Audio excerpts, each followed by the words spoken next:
Hello again, everyone, and welcome to Phoenix Gaming. I am your host, Nick Henning, and we are back after, a holiday break hiatus. We're back with our new ring light, so hopefully that'll make things a little bit fresher. And we're going to dive in. We're going to do Wingspan today. This is a little bit of a longer game. I think we're looking at it's listed as 3 hours on here. We'll see if I make it that whole time or if I start getting bored and skipping ahead. Wingspan is not a game that I think really wants to be 3 hours long. So I'm sure these players are playing pretty tight to ensure that they are, getting the most they can out of the little edges here. They are playing a 5-player game of Wingspan, which I think is, again, just a little bit on the rougher side, but this was a pretty popular event.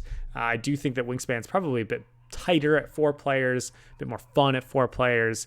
But here's what we have. And so we've got 5 gentlemen in this final here, and they've did some really interesting things with the setup here to try to give you the best visibility. So I'm going to try to make it as clear as possible. So on the top left, you'll see a gentleman in a black shirt and a white mask.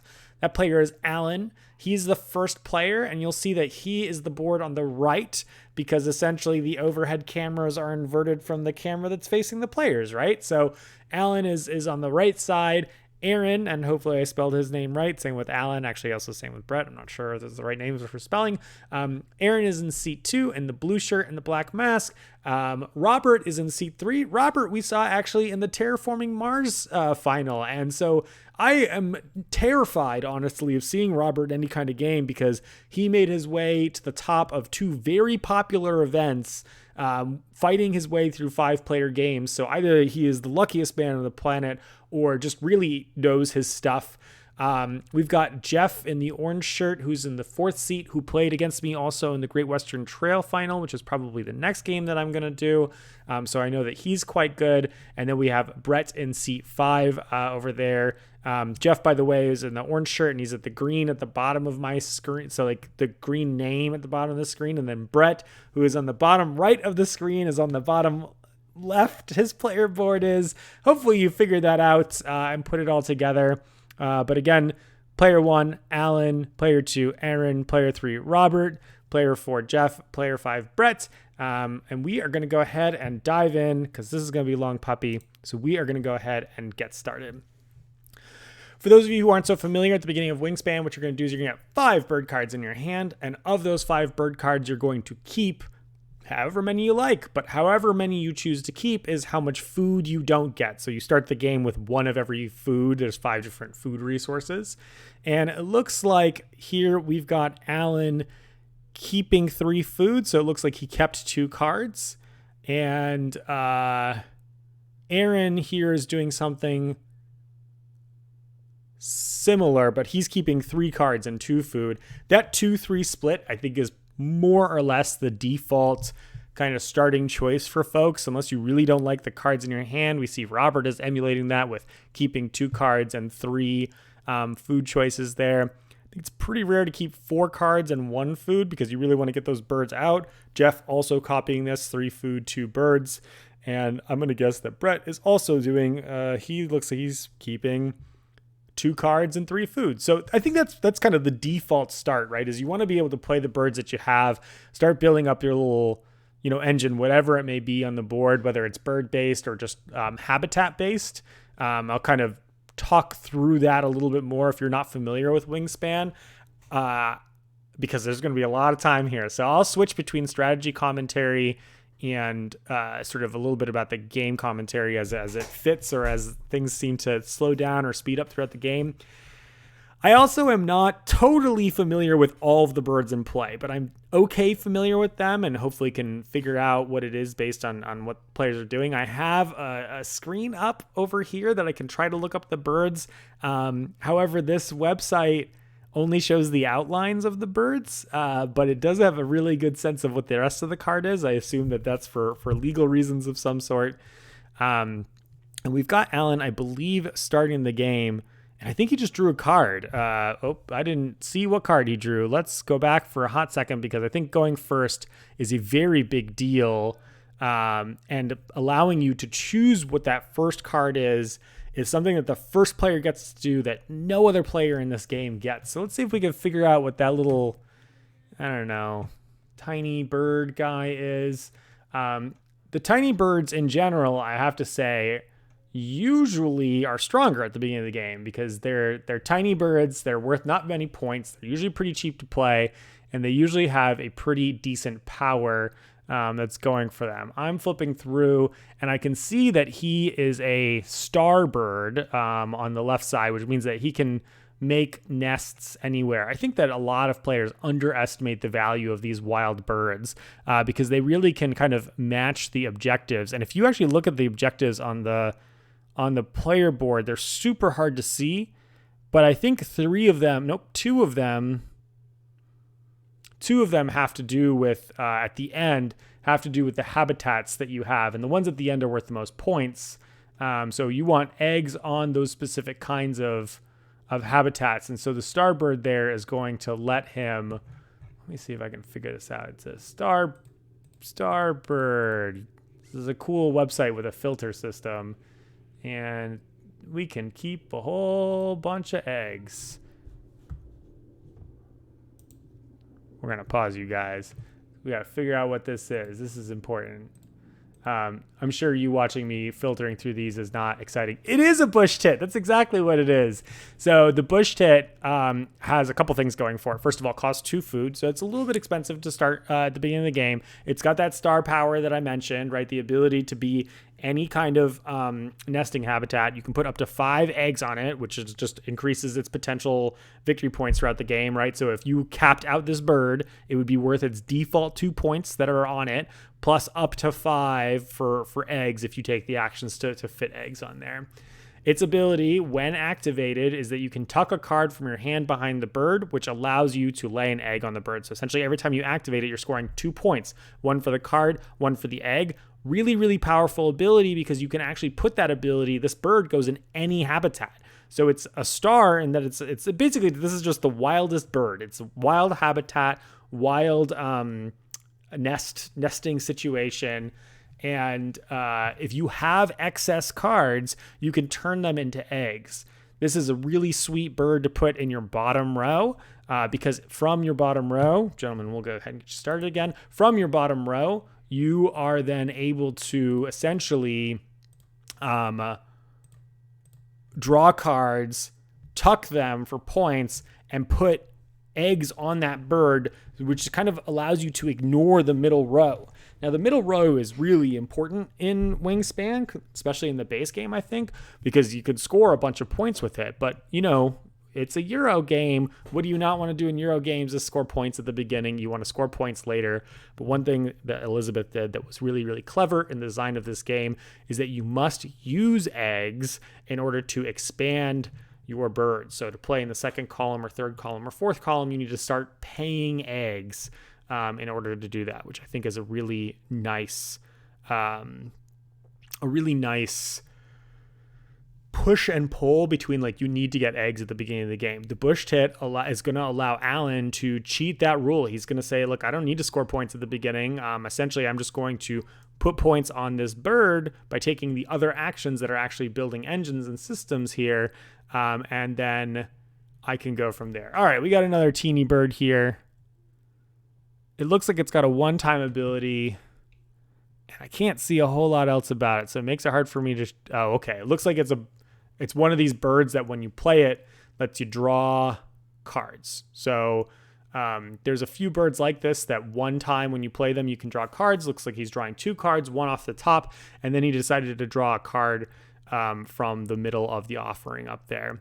I didn't see the card that he drew from the middle of the offering. We'll worry about it later because he has so many cards. Aaron has so many cards in his hand. He's really kind of opening up his options that I don't think we're going to care about what birds he has until he starts playing them. Whereas I suspect that when Alan claimed that bird at the beginning, he is going to be playing that one very, very soon. Robert went quite quickly. I didn't even see what he did. What'd you do, Robert? Or is he thinking? Jeff isn't thinking, so maybe it's actually on Robert still.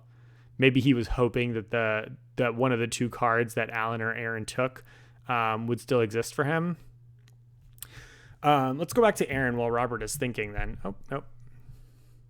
He's going to grab some food. That's an interesting starting choice. I assume that means that Robert is not holding any forest habitat birds in his hand because he has a bunch of food already, and he is claiming that food so that he can play cards in the other rows. Now, the other thing to point out is that he took the worm, or the grub, or whatever you want to call it. I'll call it the worm, the little green squiggly guy. And there was only one of those in the bird feeder.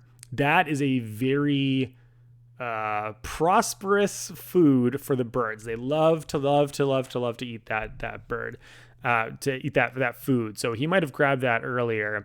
I think Jeff just played Franklin's Gull, which I think is one of the busted cards in this game. Let me double check that is correct. If that is the case, yeah, he played Franklin's Gull.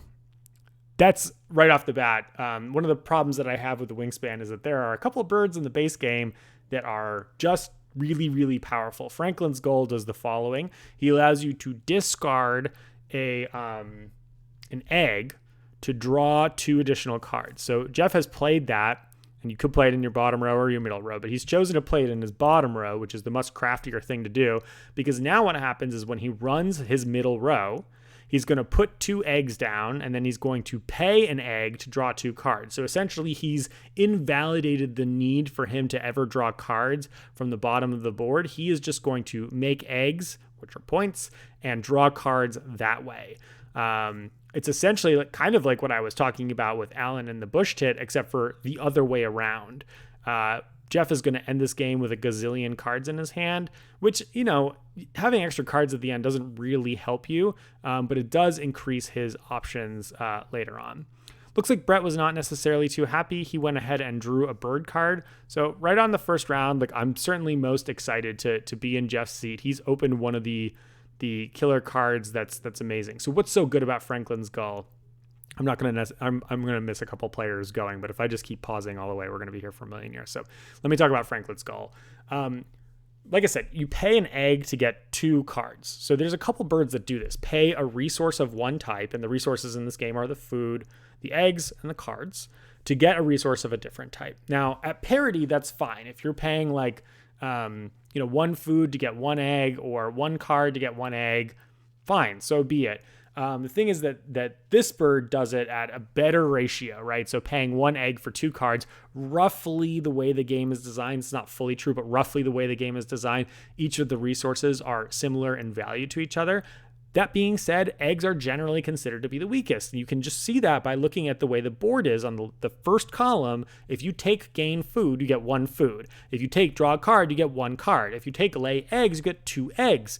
So you would think that eggs are a little bit less valuable, particularly in the beginning of the game, than those other resources. So you're now up trading not only in the number of resources that you're getting, right, from 1 to 2, but also in the value from 1 crappy resource to 2 good resources, especially at that stage in the game. And the stage in the game where you don't want to be drawing cards anymore, you just don't activate the bird. It's a little bit of a dud, but that's okay. That's not something that's going to come back and haunt you.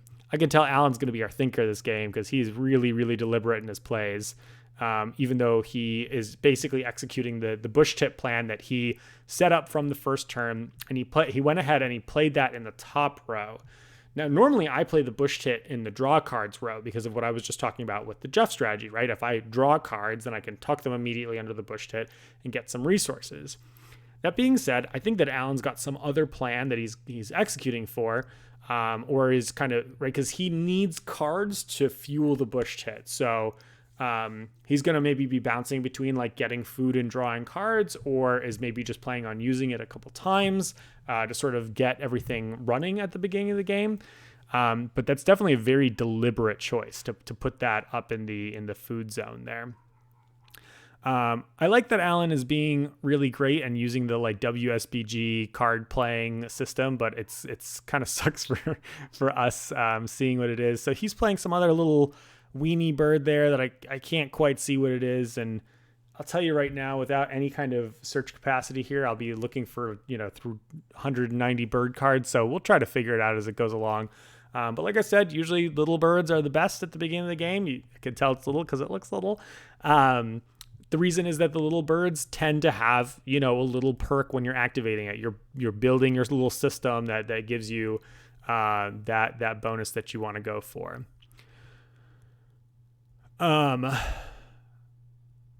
Okay, back to my Franklin's Gull rant. I think Franklin's Gull in particular, and there's another card I think called Killdeer, which does something very, very similar, are the most egregious of the really good cards because they require no other setup, right? Jeff now can draw 2 cards anytime he lays eggs by paying a single egg. He essentially does not ever need to be concerned about the bottom row action in this game to draw cards. And I think that's a little bit of a shame that the design sort of enables a player to do that. Robert is opening here with a bird, and I can't see what bird it is, but I do know what he's doing. He's drawing 2 bonus cards and keeping 1. There's a couple birds that do this. They're usually kind of medium priced. I don't have any other special powers on them. So it's the kind of, it's a really fun design actually, because, you would think something without any special powers you want to play at the end of the game. But the bonus cards tell you what kind of objectives you're working towards, what kind of birds you want, what kind of structure you want to have in play. And you can't do that just drawing things at the end of the game. It's like, say, drawing tickets at the last turn of Ticket to Ride. It is very volatile. So usually I try to end up playing those birds in the middle of the game. I'm going to assume that Robert has a kind of sluggish starting hand because he looked a little bit bummed at not being able to claim any of the birds off of the starting offering. And he didn't play any birds on his first turn. So he is just trying to essentially, I think, establish a game plan. I think he's not necessarily super excited, or I wouldn't be super excited about the start that he is that he's rocking right there in this game. I think that you want to be playing birds that have special powers, and to that point, right, really what you're doing in the first round of this game is you are fishing for cool options. And Brett here is doing exactly that. He's probably not happy with his starting hand. He is just fishing for better options. But man, is that rough to just be spending an action to draw a card twice in a row when Jeff has already played down a bird and he's also drawn 2 cards. At the beginning of the game, drawing cards is going to give you options. You're going to make your game plan in terms of what birds am I going to play out over the course of this game. Obviously, it's nice to get the systems going as fast as possible, but you're really only going to be able to do so much over the course of the game. And so when are you going to want to draw your cards? At the beginning, the middle, or the end? The answer is always the beginning so that you can make your game plan.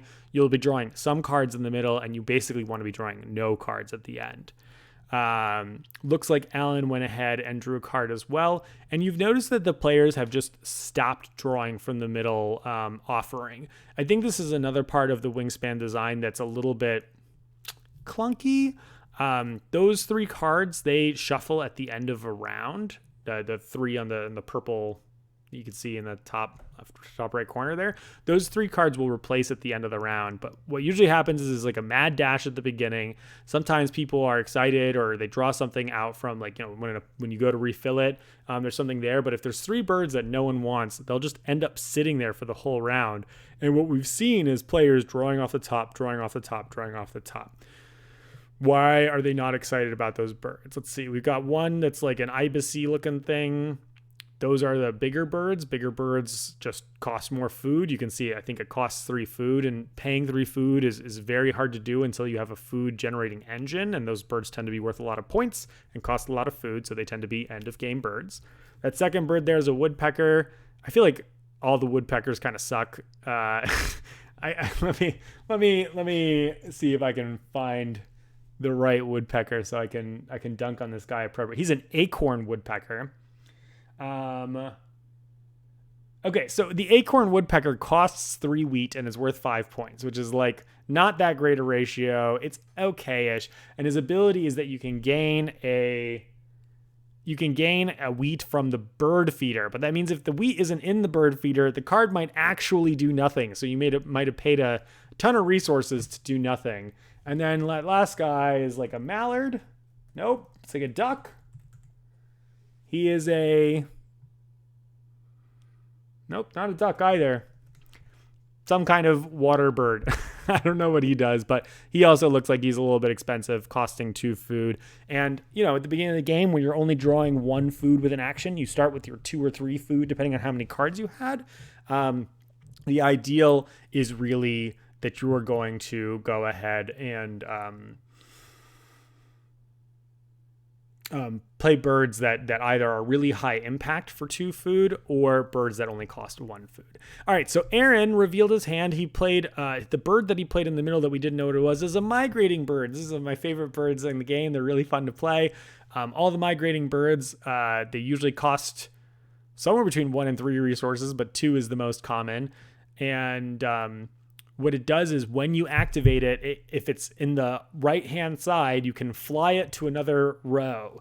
So he didn't pay any additional resources to put it in the first column of the egg area. Then he went and laid some eggs, and then he flew it up to the top row, and now he's going to be able to grab 2 food when he triggers that top food action, and then fly that bird somewhere else. I think the migration birds are reasonably balanced and very fun. I think that they're cool, right? Like essentially what it does is if you're playing it very effectively, it says every time you take an action, add half a resource. Because if you notice the way the columns work in this game, let's just take the top, the food column.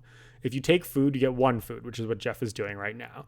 If you have a bird in the first column, then you can discard a card to get a second food, which isn't really getting anything. It's just a filter. So I'm going to call that a half resource because all it does is it gives you options, but it doesn't actually give you, it's like a half resource that rounds down because all it does is it changes something into something else, which is maybe very good if you have a way of drawing tons of cards, like maybe a gull. But it also is not really even acquiring a resource. But then on that third space, now you're getting two food. And so that happens when you have 2 birds played, like Aaron does, thanks to the fact that the migratory bird gets there. Then it goes to 2, plus you can do a card filter, and then it goes up to 3, right? So essentially every other space on all of these rows, this is true for food and eggs and for cards, is the sweet spot.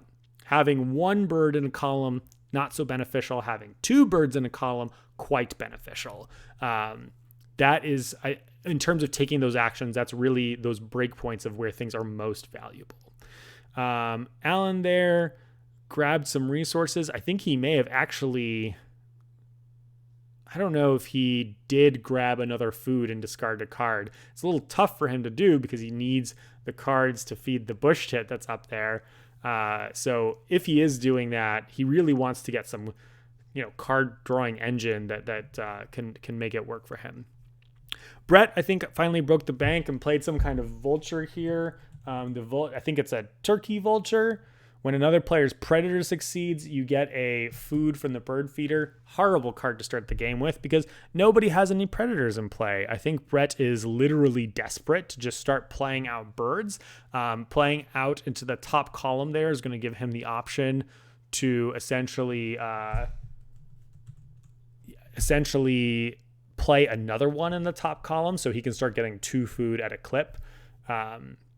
And the nice thing about the turkey vulture is that he's free. He doesn't cost anything. He's only worth 1 point, and he can only store 1 egg.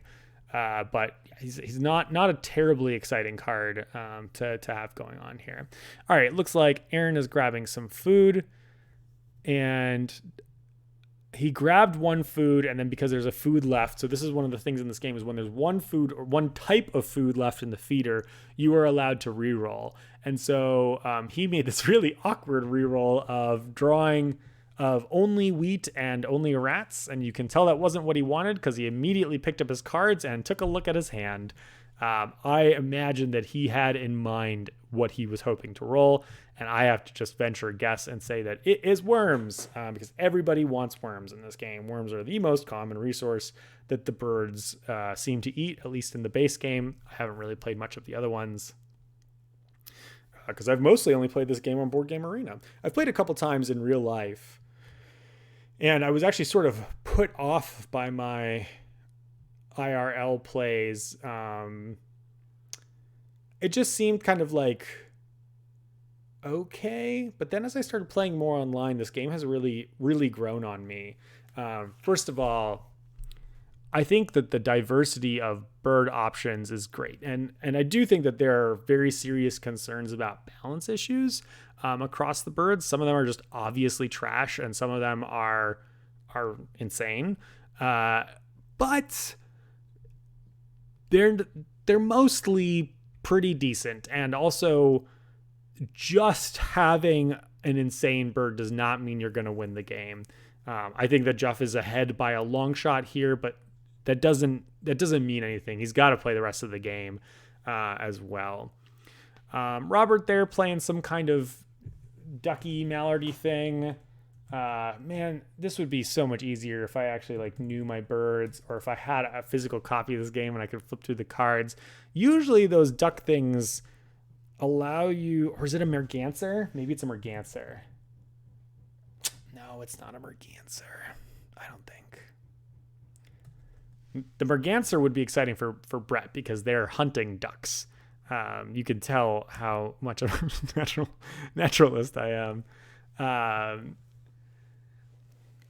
Jeff, I think, Jeff is just acquiring more food. I'm going to assume that he has drawn into something specific that he wants to build, that he's kind of continuing to play food. Brett went ahead and grabbed food as well. Or no, he didn't grab food. He made eggs. Did he make eggs? Oh, Brett. He made eggs, but he could only make one egg because he only got space for one egg. That's miserable because he wants the egg so he can play the second card in his top row. Poor guy.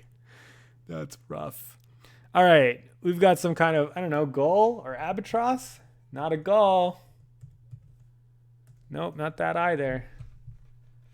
Oof, this is going to be tough, y'all. I cannot see these birds well enough to make sense of it. These pictures are just not enough for me. Will you let me search by... I can just search by water ones. We could see if I can figure out what Alan and Robert's birds are. Give me a quick moment to do a scan here. Maybe this is going to be a bad video to watch because you're just watching me trying to figure out what birds there are. But I am excited, and hopefully you're excited about these birds too. No, they don't look like that. Got some crazy beak thing.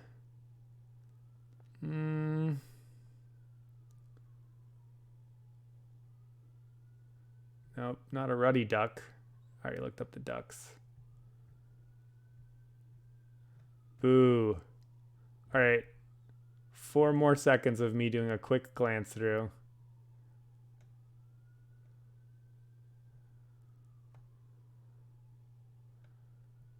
We're very close to giving up here. Ah! All right. Alan played a black skimmer, which is one of the hunting birds. So it lets him like roll dice not in the bird feeder and maybe gain a point if he does. Not an exciting card to start off with the game. So first of all, those hunting cards are mathematically quite weak. So let's talk about this bird. Actually, you're going to roll the number of dice not in the bird feeder. So if Alan activated this card right now, he'd roll the 2 dice not in the bird feeder. Every die has a 1 in 6 chance that you are going to hit a fish. So 5, 6 to the number of dice power is the number of times that nothing good is going to happen to you. So 25 out of 36 times. So 2/3 of the time, bummer for Alan when you're rolling 2 dice. And it gets better from there if you're rolling 3 or 4 dice. But what that means is that like 50-50 in your like best scenarios, or maybe even better than 50-50, you get to get 1 fish and cash it on the card. So you get a point. And that's it. It doesn't give you any resources. It doesn't so you got a 50-50 shot of getting a point. And that's basically all it does. That's quite weak. It is worth 6 points for 2 fish, which is a great ratio, good ratio, pretty good ratio for scoring points. But again, you don't want to be scoring points at the beginning of the game here. That's not the place you want to be. Looks like Aaron played another white bird. What I mean is that it has at the bottom the only like white color, which means it did something immediately. I wasn't terribly paying attention to what he did, so those tend to be draw some cards immediately or get some food immediately, which I doubt it was what it was from the middle there, or get bonus cards, which probably not for a bird that's that tiny. What'd you play, Jeff? He played something with a pink power. I can search by pink powers here.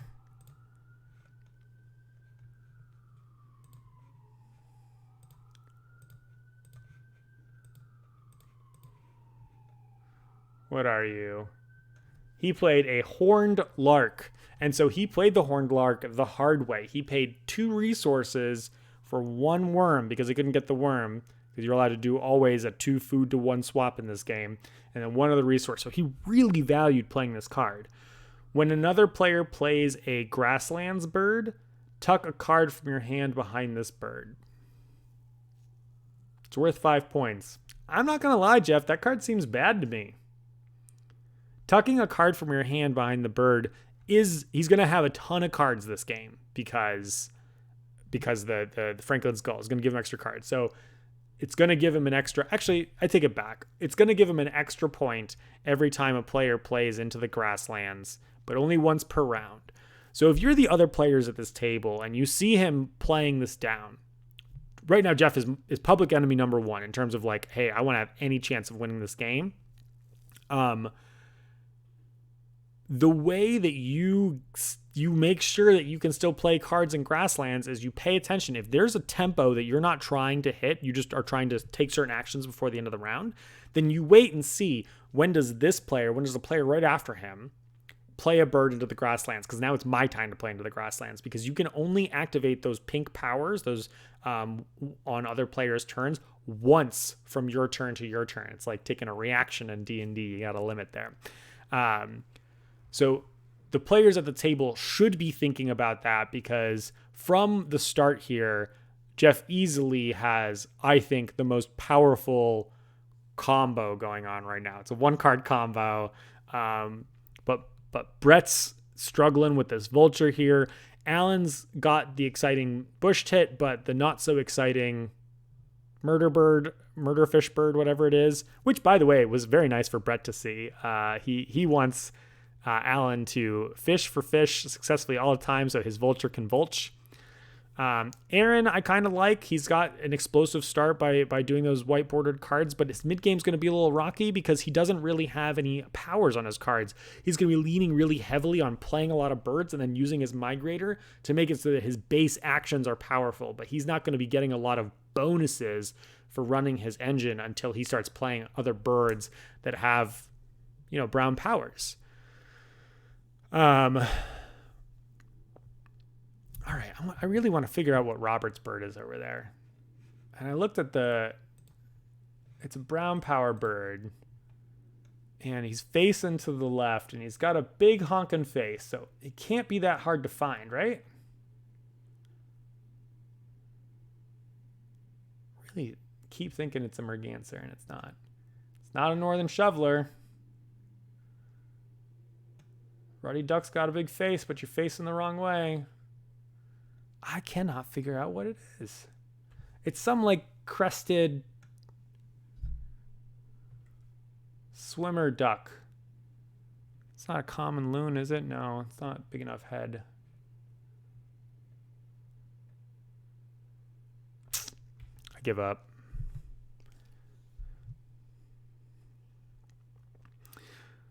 All right. What do we got going on here? We're drawing cards. So we've drawn 2 cards, which must have meant that Alan drew cards and paid. Yeah, Alan paid a egg to do so. Looks like he put an egg. He put a fish on his thing, so he rolled his 3 dice. What's 5, 6 to the 3rd power? Help me out, calculator. 5 times 5 times 5 divided by 6 divided by 6 divided by 6. So 58% of the time he would fail. So he hit his 40% of the time to get a point there. The real winner there was Brett, because Brett got his vulture got to grab a food for that, which was really, really nice for him. So ironically, I think, well, Alan and Brett, I think, are not concerned about each other, but like, so Alan wants to get the point anyway, but Brett gets the better part of that deal, which is kind of a weird feeling when you're like, I don't know if I really want to succeed this hunting round, because my predation is better for the vultures at the table, literally, than it is for me. A lot of games, I think, have dynamics of if I do this, it's good for another player, and I really like that. My friends John and Anastasia and I talk about this, like, positive player interaction is, I think, one of the coolest mechanisms that you can have in a board game to increase engagement during other players' turns. But you want to be wary, because when that positive player mechanism is better for other players than it is for you, you can get into a really dangerous spot. I didn't quite see what Aaron was excited about of the new birds that got flipped out there.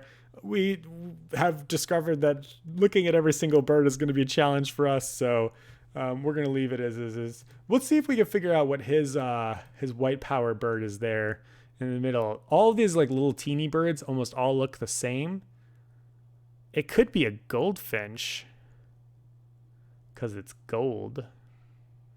If it is, he paid 2 wheat to play it and got 3 wheat back for it. So I think that might be what it is. And I like that play a lot, actually. I mean, that's a good way to just kind of, like, keep things rolling at the beginning, get a bunch of cards out so he can kind of set up his migration. I quite like that. Robert, looks like he's kind of just been doing a mix of drawing cards, drawing resources, figuring out what to do. If we knew what a stupid friggin' bird was, we might have a better sense of what's going on. And here we see Jeff is running the engine. He's going to make his eggs. He's going to eat one of his eggs. He's going to draw some cards, and is going to give himself more choices here. And then he's basically just going to continue doing this until he draws cards that he likes. And then when he draws the cards that he likes, he's going to say, all right, I need to get some food, and use that to play the cards. The thing that's really going to slow him down this game, I'm talking about the Kingfisher, which he just grabbed there. The thing that's going to slow him down this game is getting food. That's the real problem that he has right now, because he's got eggs on lock. He's got card drawing on lock. So the other players need to be wary about Jeff not having food. There's a couple birds that give all players food. I think the hummingbirds especially give everybody food. But there's another card or two that's like everyone gets a worm or something like that. Those should be really low on other players' value lists, because Jeff is the one who's going to benefit most from drawing extra cards, more so than you. Those birds are already kind of like so-so anyway. Everyone getting something is like not that exciting, but Jeff is going to value those cards. If he sees a hummingbird, heck yeah, he's going to play it. I don't know what Brett's laughing about here, but maybe it's he's just being a good sport because he's got a weak start. Jeff has got I should stop harping on how great this start is, the difference of these birds. But I think this game, it's a fun game, but I think one of the problems that it has is the stuff that is good is very good, and the starts that are rough, they're tough to come back from. There's not really any rubber banding mechanisms in this game. It just sort of anticipates that you're all going to be relatively evenly matched. And in most games that you play of this, I think that you're going to be. But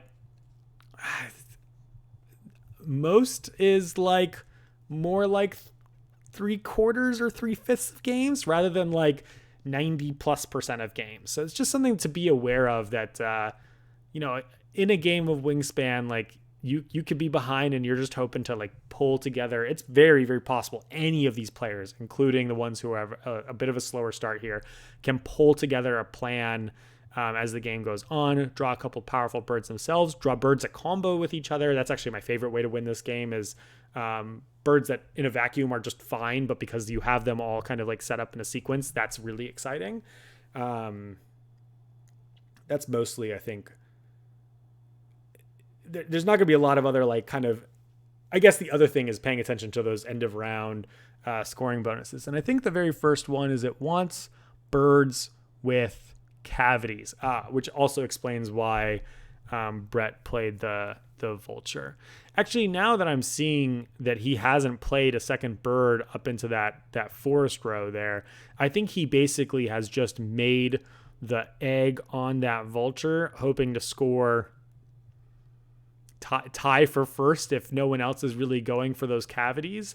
We've got Alan with the bush tit, so automatically if he's got an egg on there, he is going to have at least one cavity bird.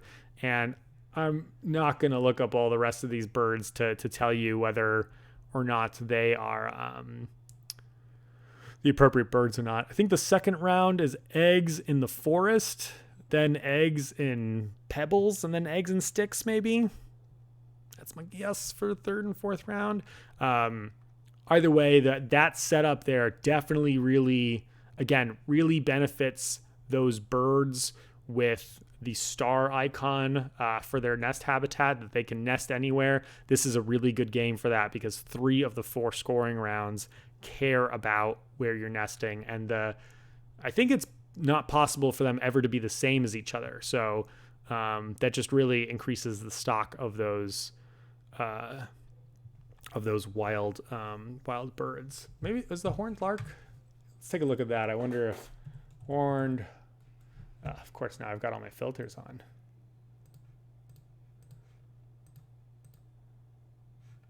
The horned lark is a pebble bird, so good for the scoring, but not for this round.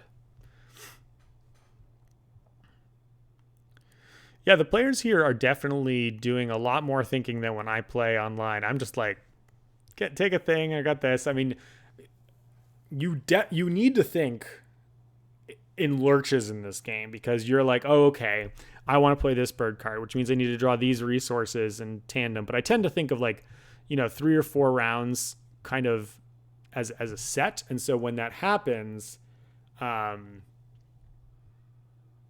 or 4 rounds as a set, when that happens is I'll have a slow round and then I'll have action, right? It's I'm going to get some resources and this.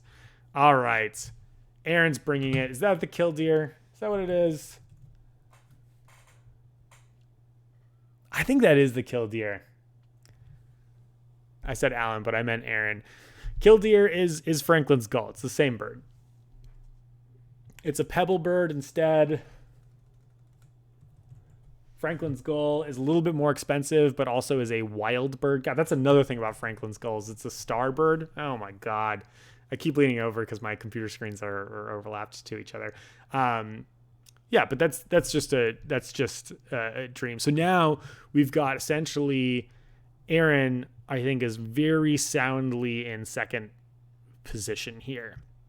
He now has a card drawing engine, which was something that he was struggling with before. I wonder what his starting cards were, because I think he was one of the players. I think he was the only player that kept 3 starting birds in his hand and only 2 food. And he's managed to play out 4 birds. I think Aaron has actually run this round quite cleverly because he used that goldfinch to get some resources. He used his migratory bird, moved that up north so that he could get 2 food when he was taking the food action.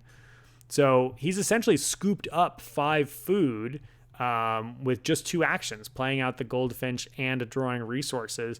So he is actually, he's really navigating the process of this round, I think, a lot more powerfully than really any other player has at the table. Part of that is that his birds are very cheap, right? He's got all these little weenie birds that he can throw a resource or maybe 2 resources at. And so I think that he's kind of attended to that pretty clearly. And now he has the option to lay some eggs, draw some more bird cards. The problem is that now he's got 4 birds in play. It's going to cost him eggs as he's laying out more and more birds. But the actions that he takes are going to be more powerful, right? He's taking 2 food when he's taking food now. He's taking 3 eggs when he's taking eggs now, which Jeff is as well. But yeah, I'm liking Aaron's seat here, and that he can use the migratory bird to just get little edges here and there. But he will probably never use that bottom row action to draw cards ever again because he's got the killdeer. And again, I hate that. I think that's really the buzzkill of the killdeer. All right, we've got some kind of J, right? It's not a J. It's blue. We got a mountain bluebird, which is going to let him immediately play 2 cards. Play like a second card. And he's playing these in the grasslands, which Jeff likes because he is going to get to tuck a card here, which will score him a point. And he's got extra cards. Like Jeff is just drawing cards off of the goal, so he knows exactly what cards he doesn't want to be playing this game. The mountain bluebird is a cavity bird, which is going to be really nice for Brett there. This is cool. Like I think that he's got himself. And then is that maybe like a kestrel? It is. It's an American kestrel. So it hunts. I think the vulture only works on other people's turn. I think in general, the hunting birds are like not so great in this game. This kestrel is another one that rolls dice. The ones that look at things off the top of the deck, I think tends to hit a little bit more often. But all of those cards, right? All of the hunting cards essentially read score less than 1 point every time you trigger me. And anything that says tuck a card, draw a card is discard your worst card to get a new card and score a point. And the only reason tuck a card, draw a card is bad is when you don't have cards, but it's guaranteed and usually is a benefit as well as scoring a point. The birds that cache food, they're variable. You know, I mentioned that woodpecker that someone grabbed at some point in the game, much to my surprise, I think. I don't think is very good because it's score a point if there's a wheat in the bird feeder. But a lot of the birds that cache food, which is just a point at the end of the game, say cache a food from the supply or whatever. So there's a lot of birds that basically just read score a point on them. Bush tit reads score 2 points on it, right? Tuck a card, put an egg down. Now the problem with bush tit, it actually costs that card. It doesn't refund itself the value. So I'm making an unfair comparison there. So to my point earlier, you'll notice that Robert played out his grasslands after Aaron played his grasslands, which decreased the number of times that Jeff could use his pink power. But then it became Jeff's turn and Brett played in the grasslands. So now Jeff was able to use his pink power again. This is something that players should be paying attention to, is when those pink powers are used. I think there's maybe some confusion about what's going on here, but I'm very confident about what has happened at this point.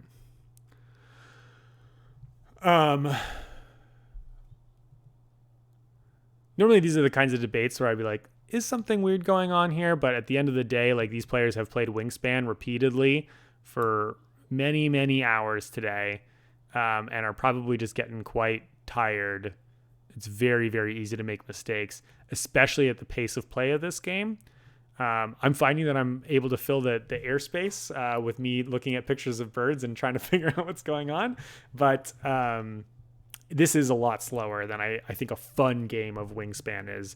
If you're playing this game, I think at your house with your friends, I'm hoping that you're going to finish this game in 100 minutes. If I'm playing this game on Board Game Arena, 40 minutes, if that. My mom, you can get the app. The app is actually, I think, quite wonderful. I played the app with my mom a handful of times as we were leaving Vegas. And yeah, it's pretty cool. Look at that. It's so fun to migrate. He just flew. He's getting some food. I think Aaron probably has like another, I'm trying to think if he had cards in his hand or something that he's playing to, or if he just took resources that he thought were good.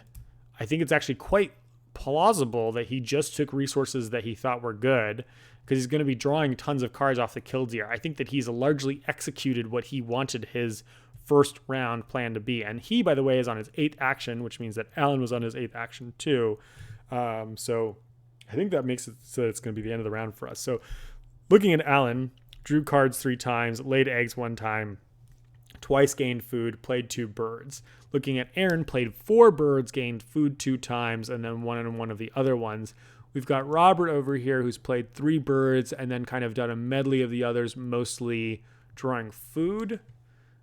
He's ending with playing some, and I just can't see. I just can't see his birds. Oh, you know what? I think that is the common. It is a common loon. So the common loon is 6 points, and if you have the fewest, oh, that's terrible. Players with the fewest water birds would draw a card, which he's never going to trigger because both Aaron and Jeff have 0 water birds, so he can't even trigger it to benefit himself. It is worth 6 points for 2 resources, so it's fine to just throw that bird down there, but not too exciting. And then let's see if we can figure out what his other bird is here by looking at. Man, it looks like it's a bird that looks like a gun from my angle, like a cannon. There's no way I'm gonna figure out what this is. I should be paying attention to what Jeff's doing. Jeff just got resources. Yeah, I've been rambling about how good Jeff's start is. I think Jeff has a lot of cards in hand, so only he knows how good the game plan is from here. And then we see Brett just lay eggs.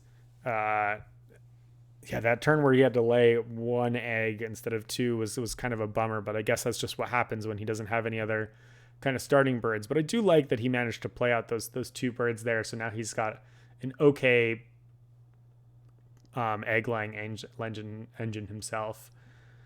Yeah, I'm not seeing a bird for Robert that looks like cannon to me. Too many birds look too similar to each other. Yeah, I got nothing. All right, who's who? Oh, I did the wrong colors for the names of people here. Ignore the colors of their names because I did not realize. Well, I got Aaron's and Robert's right. Alan's is wrong. Jeff's is wrong. So Jeff is purple, not green.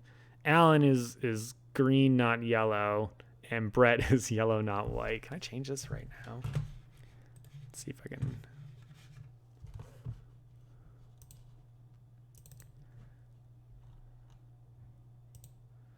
We sure can. We're doing it live. Alan? I said we're green? Green. And Jeff is purple.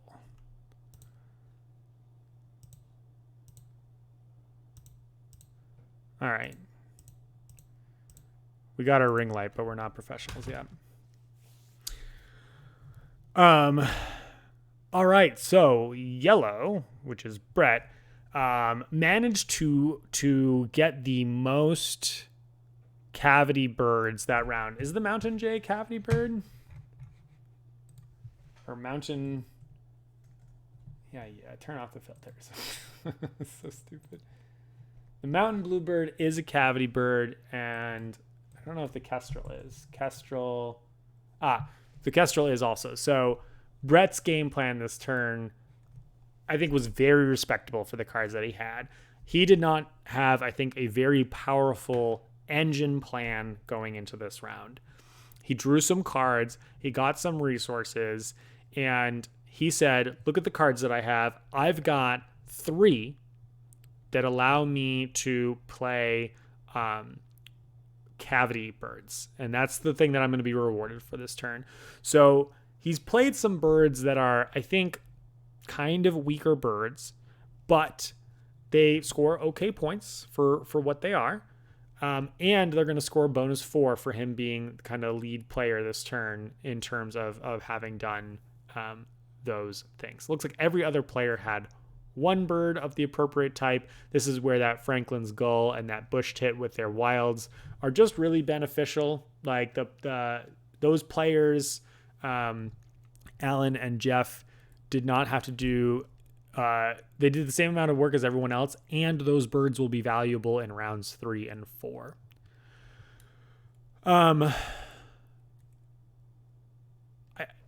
My opinion here, I think, is not very clouded. I think that Aaron and Jeff are the obvious front runners at this point in time. They both have two of the four dreaded deadly birds in the game.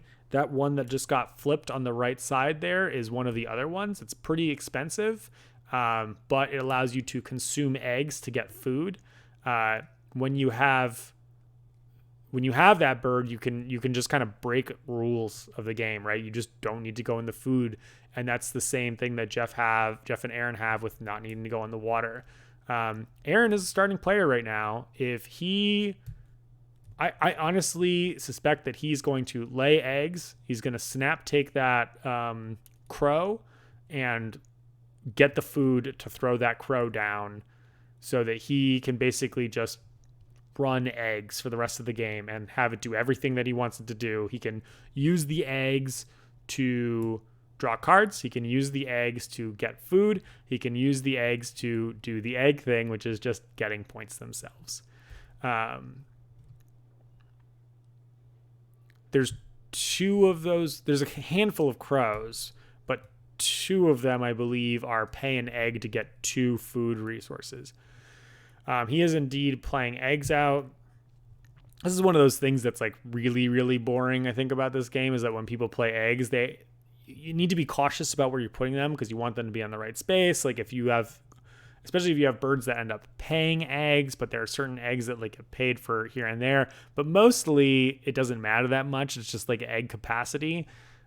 So it's a little bit obnoxious, I think, that you have to like, in a tournament style game, like wait for folks to like play their eggs out. This is the kind of thing where if I was playing like in real life with people and they like threw their eggs down and then it's like halfway around the table, like, oh, can I put my eggs here instead? I would say yes, of course, like go for it. But you can't do that in this style game. So everyone's going to be very meticulous about how they're going through and determining where their eggs are going to go.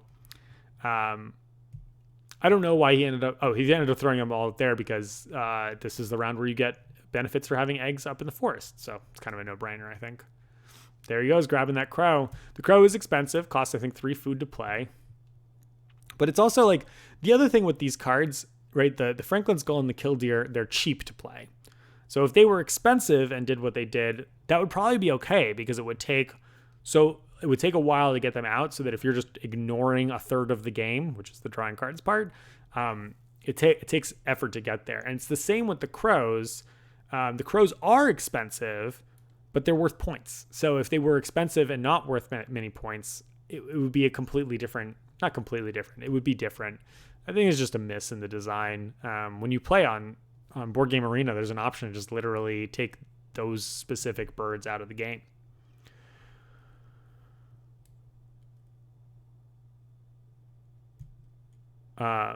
So yeah, I think that Aaron and Jeff are just very, very far ahead. Aaron's got full on engine, but I think Jeff is just a little bit farther ahead in terms of having options. So he has a better sense of where he's at in the game. I like what Brett made out of his first turn, but he doesn't have a big payoff. You know, he kind of went for a value early, and I'm not sure what he's going to do from here.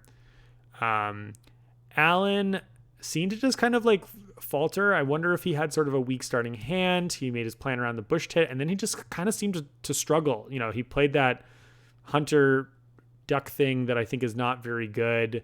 And he just seems to have had a very slow first turn. I really think that if he didn't like the cards in his hand, he was supposed to put that bush tit in the bottom row and just continually draw cards and filter cards until he drew what he wanted, or what he was interested in. So I thought he had a different plan, and I think that may have just been a mistake on his part. Robert, I think, didn't know what was going on from the beginning. I mean, I think, had a pretty weak starting hand. The birds that he's played that I know, you know, the draw bonus cards and then let other players draw cards are some very weak starting birds to have. So unfortunately, that's just how Wingspan is. It's just not a great game if you are behind. Like I said, there's no rubber banding in this game. Let's see if we can figure out what little chickadee-ish thing. God, so many birds standing on branches that are tiny. Nope, not that. A little twig facing down to the left. You know, I thought these outline things would work just fine.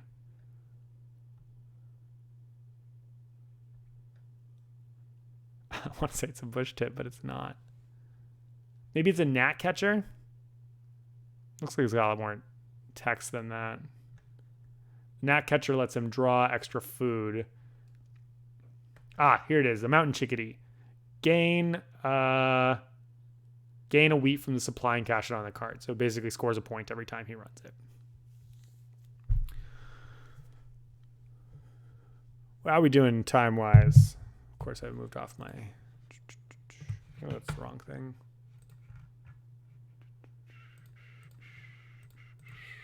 Okay. We are an hour in.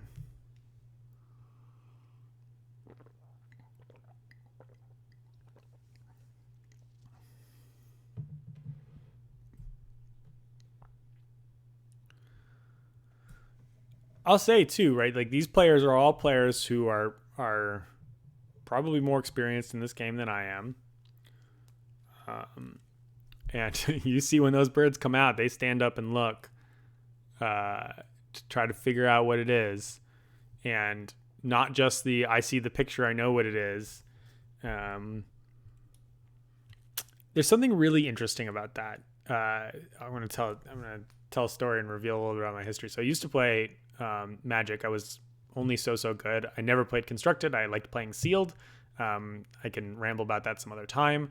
But I played a lot of Sealed. I played a lot of Booster Draft. And so when I was really good, pretty much knew all the cards in a given set by heart because I'd played it, enough times that you know what it is. And I remember reading this kind of article where they had sort of asked different players to identify cards and what they did just from their art.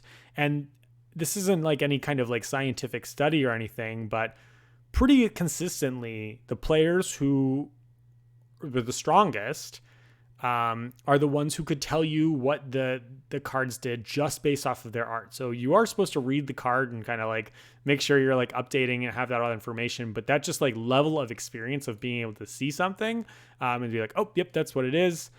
Makes a big difference there. That's another crow that just came out, but that's one of the not broken crows because you pay 1 egg to get 1 food. I actually quite like that crow because it's a filter, right? And a filter is still very good. That's a nice starting card to play into your center row. But I don't think that it breaks the math of the game in the way that the other ones that I've been complaining about have.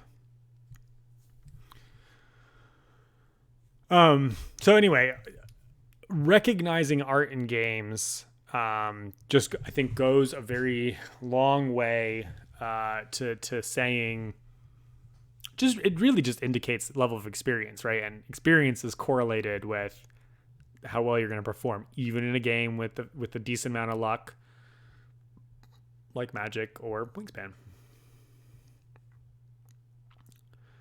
I also don't mean to say that I think this game or Magic are just like luck fests. They're not totally chaos. I do think, though, I would describe them as like higher skill, higher variance games, right? Like Magic especially, but let's focus on Wingspan since we're talking about Wingspan. So the players who are good are going to generally do better, but there's definitely a fair amount of variance in this game in terms of like what the birds are going to draw, especially your starting bird card draws. They just make such a big difference. And because there is no rubber banding, once you are ahead in a game that, this purports itself as an engine building game. And if you like, you can go listen to a podcast on the Friendly Ties YouTube channel or on the John Gets Games YouTube channel, but Friendly Ties podcast that I do with my 2 friends, where I rant for about 30 minutes about how I think the term engine building is way overused.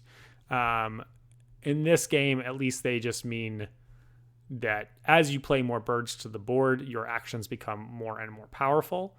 And if you have a good start, if you are getting more powers throughout the course of the game, then you are going to continue just accelerating forward. And so there is a snowballing effect, which is the opposite, right? That is the opposite of a rubber banding mechanism. By the way, I haven't explained rubber banding. I'm sure most people watching this know what I mean, but rubber banding is the system of a game that allows players who are behind to catch up. Classic example, the classic example is Mario Kart. Players who are in last in Mario Kart get the more powerful items, and then I've heard actually that they even their cars even drive faster. I don't know if that part is true or if that's just an urban myth kind of thing. Mario Kart's obviously like a video game, and it's a fun, silly game.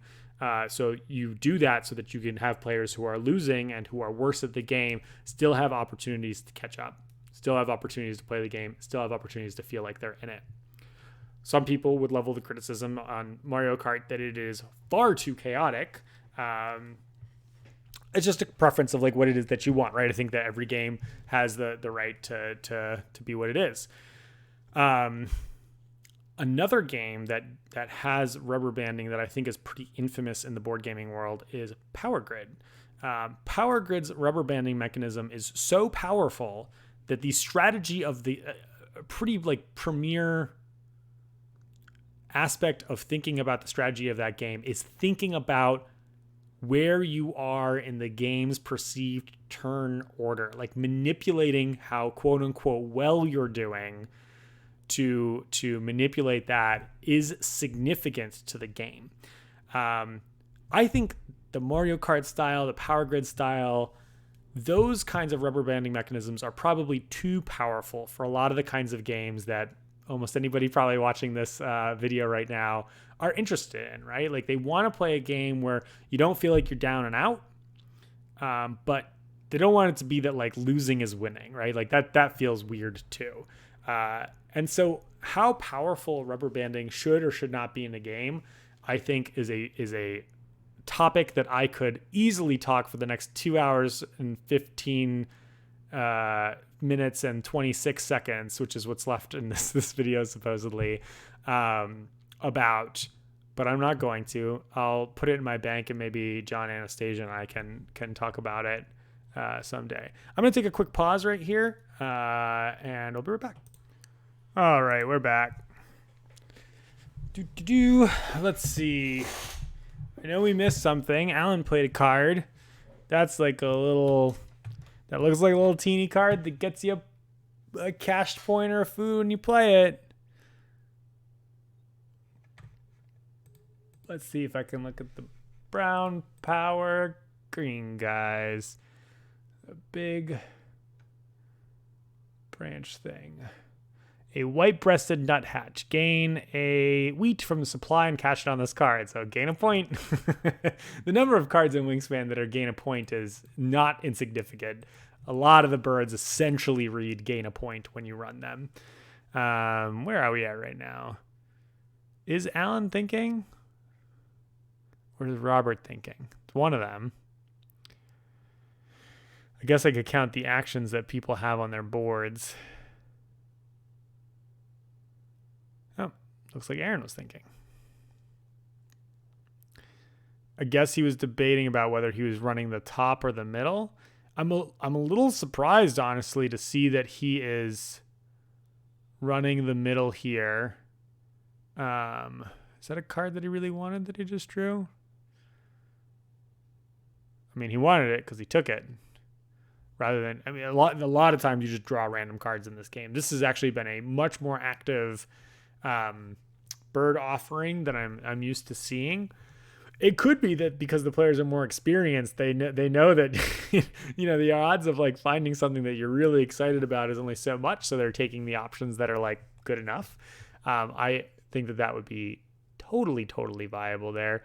None of the two cards that he flipped there, I think, are ones that he really would have hoped to have had instead.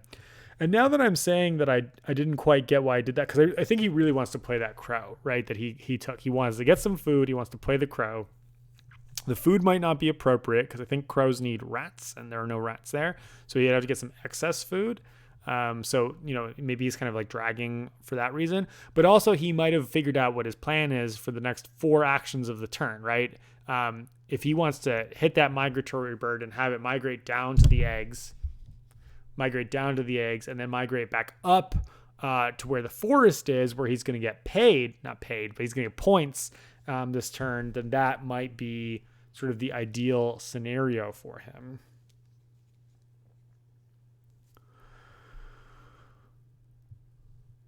All right, Robert's drawn some cards.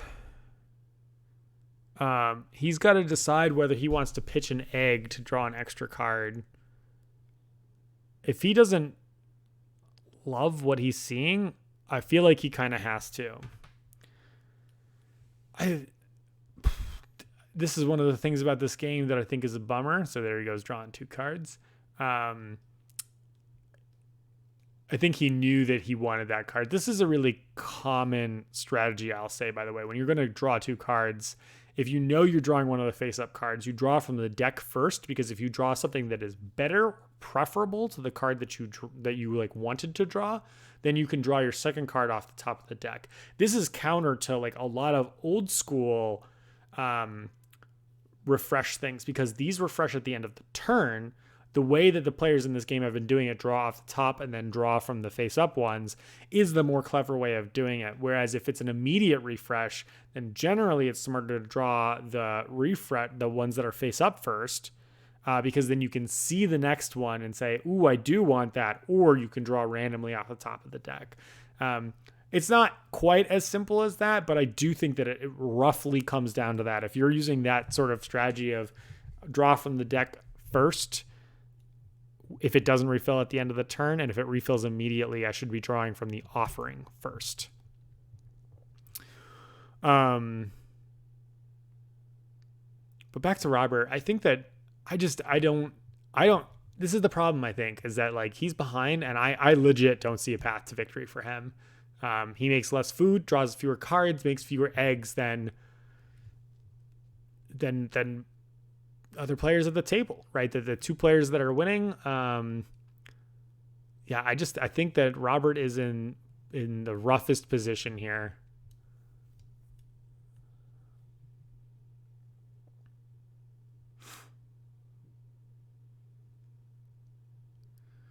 Here we have another vulture for Brett. Oh, no. He's just playing birds to play birds. That's a black vulture, I think. Yeah, black vulture, 2 points. When another player's predator succeeds, he's just praying that people play predators. Playing a second bird into his forest habitat is going to allow him to draw 2 food at a clip. That's the real reason that you play that card at this point in time. And I didn't look to see if it had a preferable nest, but no, it's got a cavity nest, which is now useless. Yeah, I just think it is what it is. Alan here's got, a little bit of an engine going up top. Like, he gets to draw 2 food, get a point for caching a food. He can tuck a card to lay an egg, which is 2 more points. So he gets 2 food and 3 points if he can pay a card to do so. He's just not very good at drawing cards. So for him to do this, it's not very systemically good. And let's compare that to, any of the other players except for Robert. If they just run the middle row, they score 3 points. They don't get the 2 food. So it's not a fair comparison. Alan's problem is that he needs to draw cards. So he really wants to get something, because the cards filter into the bush tit. Generally, I think this sort of like water forest strategy seems to me really good on paper. And then in execution, I just always see it being crushed by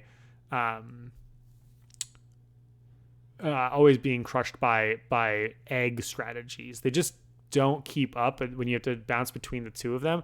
But it does seem like it should make sense, right? You draw cards, and then you go up top to spend food or get food, and then because you have cards, you know exactly what you can do with your food. That seems great. I think the ratio of what the birds score compared to just eggs is just not quite as high to make like getting cards and playing cards as beneficial as kind of spamming eggs, particularly near the end of the game. Which isn't to say that it's not worth it to play birds. You got to play birds. Like, it's part of the very much one thing that I quite like about this game is that very much the like journey of playing out the birds is ultimately the point. And what you are doing as a clever player in this game is pushing and pulling between when do I play actions, when do I play birds. And, you know, Robert, who was struggling, said, all right, well, I mean, I'm going to play out this bird that gives me bonus cards, even though it's not an exciting action, because it's going to start expanding the ability of my actions as the game goes on. So Robert's got a decent, you know, middle row action now. He can use the crow to filter eggs into food. And we see, going back to Aaron's turn, I guess he just had enough food already to play the crow. And so he went ahead and did that because he wants to play the crow before he moves the migratory bird down there, which totally makes sense. Although he really must have wanted to draw the cards that were in play, because otherwise, why not play the crow last turn?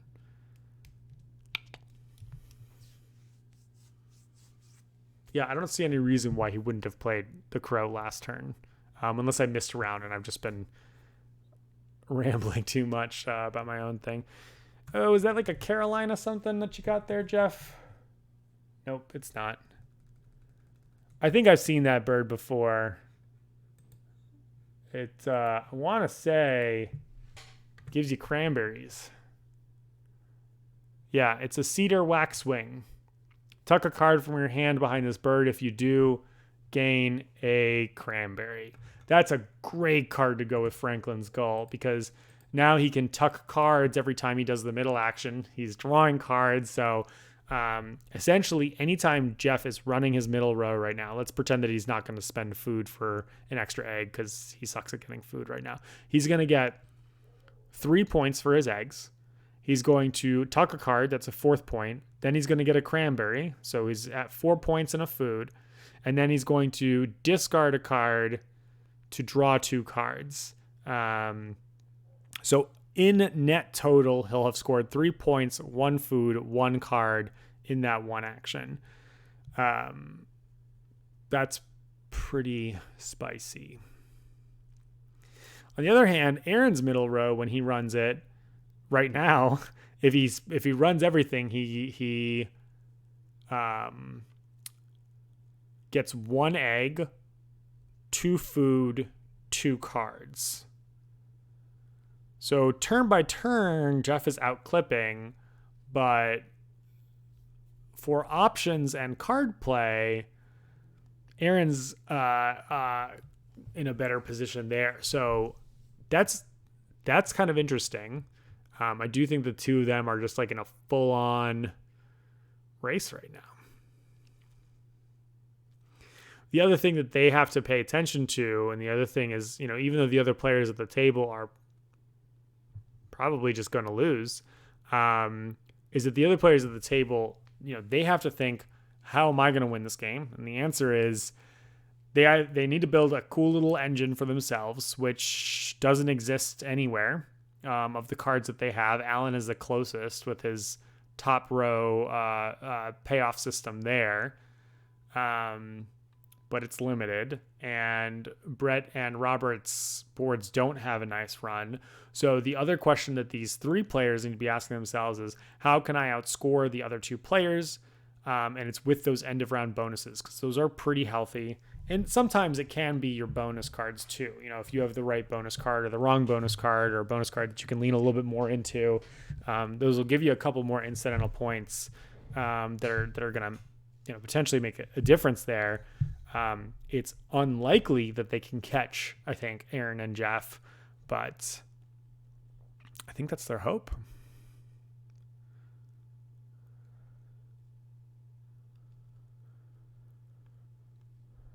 I think I've officially decided that we're not going to watch this live all the way through, because at a certain point, they're just kind of going to be running. And I do think that the pace of play here is a little slow to be exciting about discussion. So we're going to end up skipping some chunks here and there as we go through.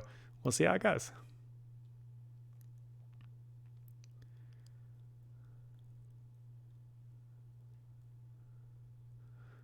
You know what? Let's do it now. We're going to skip ahead like 5-ish minutes. We're at 119. Let's go here. Let's see what we've missed. No additional birds played. So folks have been running. So we can see that, yep. Aaron has run his eggs 4 times this round. Makes sense. It's his whole thing is building this like bomb eggs row. Great. 4 minutes was not enough. 4 more. We missed Jeff getting water.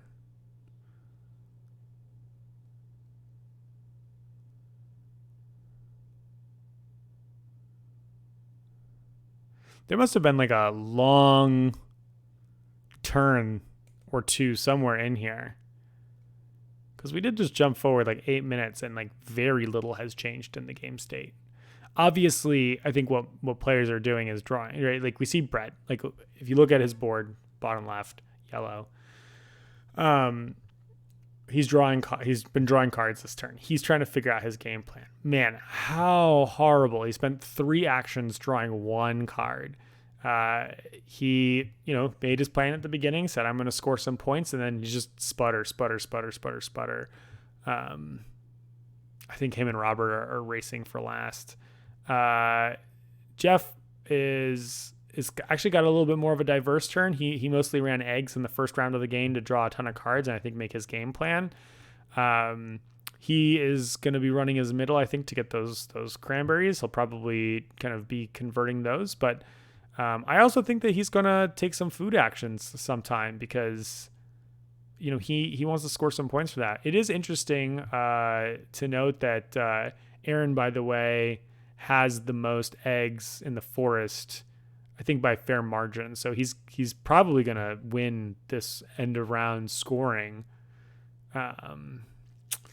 That seems good for him. Alan's done kind of a mix of drawing cards and going to the forest, which I think is his strategy there. He really, really, I think, needs to get a second water bird down, just to be drawing 2 cards instead of drawing 1. And if he had that a few actions earlier, I'm sure he didn't have it or didn't have the food for it, or it just was not a very good bird to play, but a water bird would have made a really, really big difference for what he's doing here.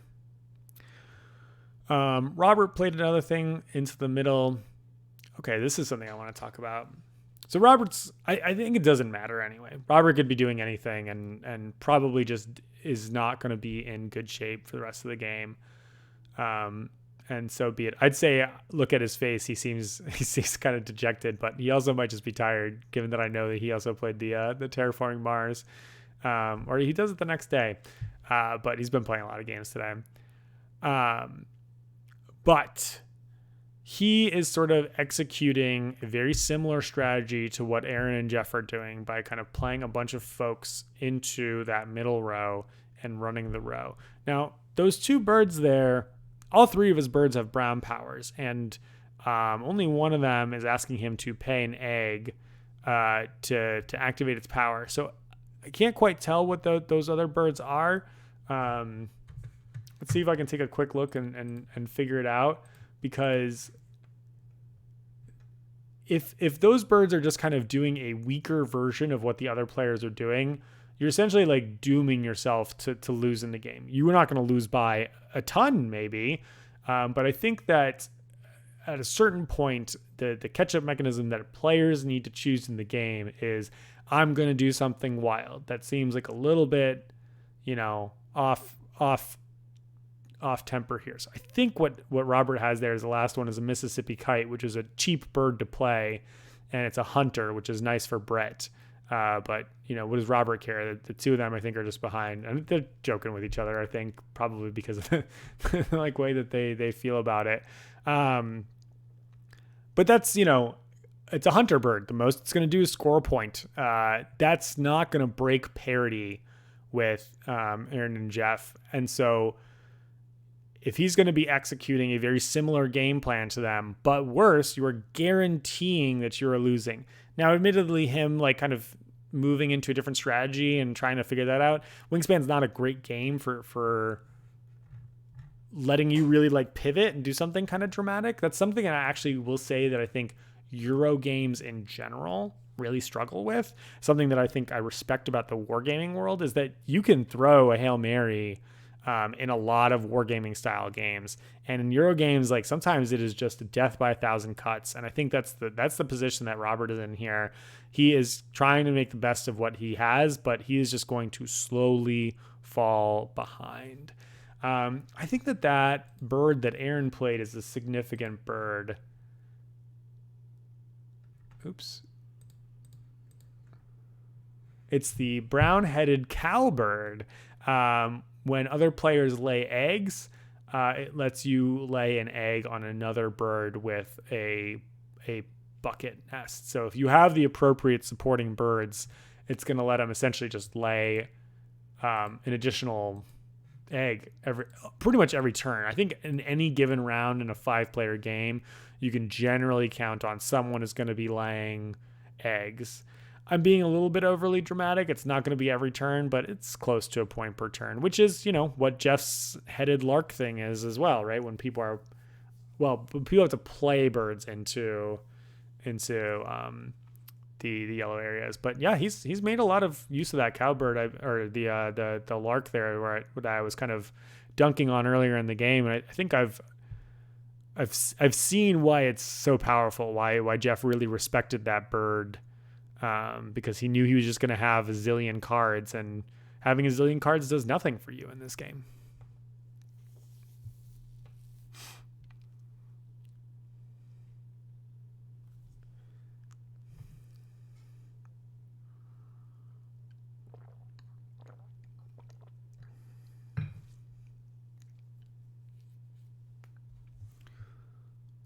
All right, we're time skipping again.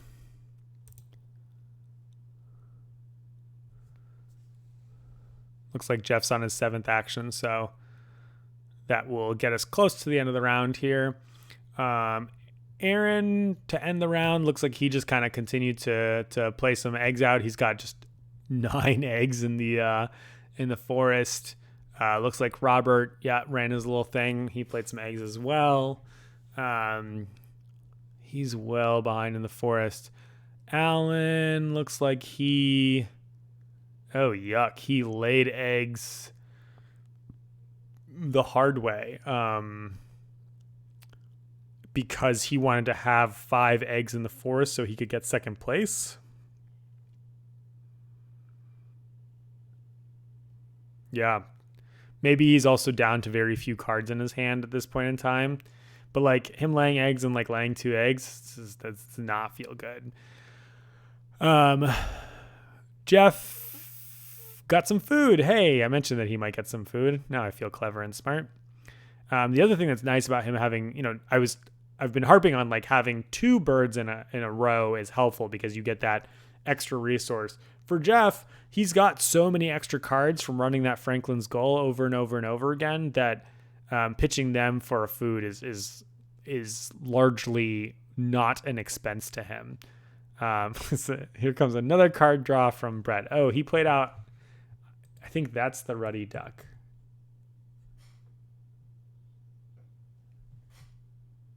Yeah. Ruddy Duck is a great card at the beginning of the game. It says draw 2 cards. If you do, discard 1 at the end of your turn. It's great because it gives you lots of cards to draw. And it's very cheap. And it's nice for what Brett was trying to do. However, it's worth 0 points. So playing that in the middle of the 2nd round is not the place you want to be in this game. Because the game, it feels like the middle of the 2nd round is, less than halfway into the game. But don't forget that you get fewer actions round after round. So you get 8 actions in the first round, then 7, then 6, then 5. So all told, you're at 26 actions. So midway through the 2nd round is halfway into the game. So he's playing this fully engine card halfway into the game. That's not horrible, and a lot of Euro games that's fine, right? Halfway is usually okay. Like my default rule of thumb is that about 60% of the way through the game is when you're really need to be cresting into just like making points, right? A lot of games that are on the better design side of things for these like engine or economy based games, it's build up, and then like cash in, and then depending on the game, it's cash out. He's right on the teeter totter of like when playing that ready duck card is pretty reasonable. Clearly, he's still planning on drawing cards, so he doesn't like the other cards in his hand, and that is totally fine.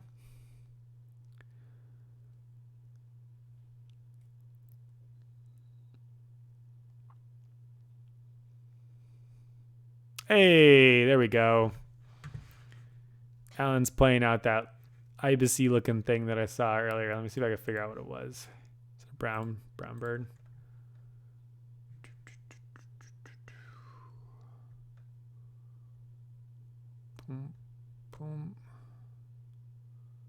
Are you a white-faced ibis? No, that's got much too long of a nose.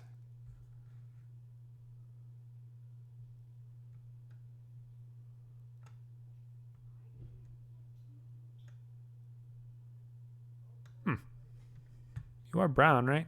Yeah. Are you just straight up an ibis?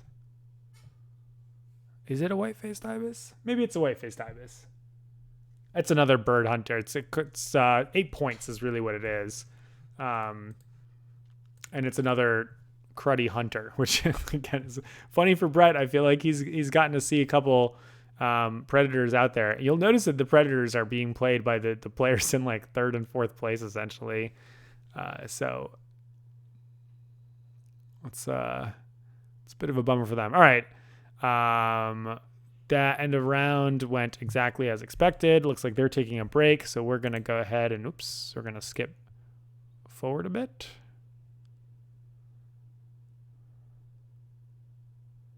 All right, and it looks like Robert started the turn by drawing cards. Let's go back, because when you're the first player to go on a turn and you draw a card, it might be something exciting.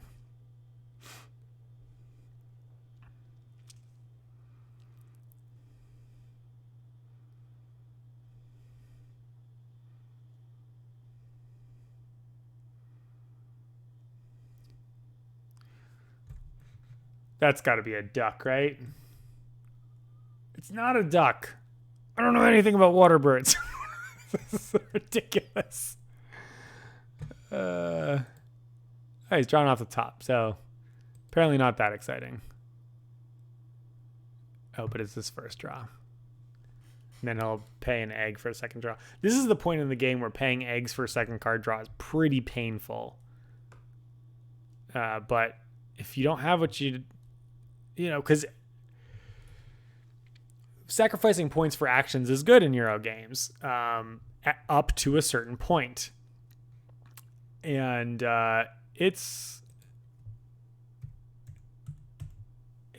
pretty close to that point where you shouldn't be sacrificing points for options, but he needs something. What he just drew is not a bluebird, but it was something blue.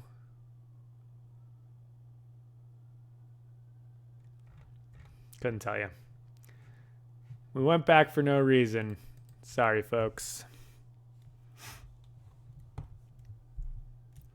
In the future, I'll be so good at this game that I'll know every single bird. Speaking of, I never talked about Jeff's Kingfisher, which he's just played out now.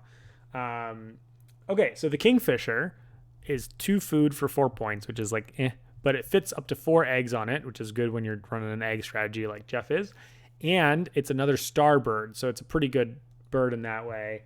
And just like the other thing that Jeff has, it rewards him when players play into the water area. He's going to get a food for that. He's going to get a fish for that. That's good for him for multiple reasons. Reason number 1 is that Aaron is his main competitor, is quite likely to play into that birds row because he doesn't have to pay any eggs, or he has to pay very few eggs to start playing his first few birds into that row. As Jeff just paid no eggs for his kingfisher because it's the first in that row. So then he'll be getting food. The other is that Jeff's main choke point in this game is food, and this gets him food. So now he's got essentially multiple ways to get food. He's essentially moved out of his checkpoint. His food might be a little bit awkward, but there's also a good chance that like Brett's interested in playing some water birds. Robert's interested in playing some water birds. Like they only have one in that row. The other thing that I'll say too is that I think there's a higher proportion of water birds that are worth decent to high points than there are in the other ones. That's just my instinct. I haven't actually like looked at the numbers or had anyone explain it to me or read any analytics about it or anything like that. But there just seems like there's a lot more birds in the water that are like worth 4 or 5 points. There's a couple of the like big honkers that are worth like 8 or 9.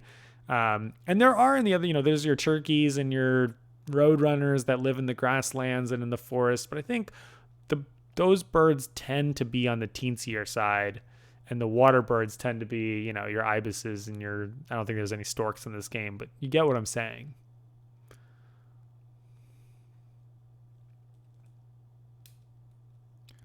Even the ducks or mergansers, they're worth points. 4s, 5s, 6s. The points on birds ranges from I think 0 to 9. And so, your 0s, 1s, and 2s are your engine birds. They're your birds that, score a point every time this happens or whatever. Your birds that are like 3, 4, and 3s and 4s also might have powers that are of interest. Or maybe they'll have pink powers that are of like some interest. Or they'll be hunters. I think 5s and 6s tend to be birds that have like powers, but they sort of suck a little bit. And then 7s, 8s, and 9s usually are like powerless or junky powers. And they're just a bunch of points. That is not a hard rule to run by, but like it's I think a decent way to consider the way that the birds in the deck look. When you're evaluating birds at the beginning of the game, their point value should be pretty low on your evaluation list, but I think you can use it as a decent heuristic of like, do I want to play this card early? Because usually if it's worth a lot of points, I don't want to be playing it early. And then you could kind of follow that scale throughout the course of the game. That being said, when a bird's appropriate to play, it's appropriate to play. You shouldn't follow that as a rule. You're going to lead into a silly trap for doing that. And then you'll sort of learn as you're playing, what are the powers that are exciting, not so exciting. Normally, when I started playing this game, I would have said, draw 2 new bonus cards and keep one. That's amazing. That's something that's really, really good. And I find that sometimes it's really good, but mostly it's okay. And sometimes it's a total dud. So I don't think that they are as good as I thought they were when they started the game. Usually drawing extra end game victory point things tends to be more exciting. Brett's so pumped to get his birds hunting. Alan's water hunters there. I can't quite see that third one, but I'm going to guess, the third end of round scoring. I'm going to guess that it is pebbles. Which I think Jeff has a couple pebbles going on. But I've not got enough of a sense. I'm not even confident that it is pebbles. It just looks like from the tiny little fuzzy thing that I can see from the camera here. Yeah, I don't know who's in good competition there. Pebble birds tend to live in the grasslands, and I think some live in the water as well. At the end of the day, again, those starbirds, the wild birds, are really going to go quite a long way there.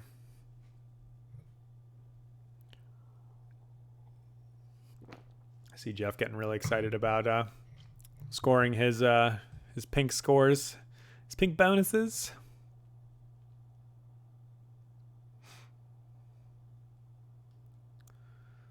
But he won't because he plays something up top. Is that a pink power or just a really poorly lit brown power? Seeing him play something up top is very curious for a couple of reasons. Like, one is he's clearly saying, look, I'm never moving my my migrator out of this row.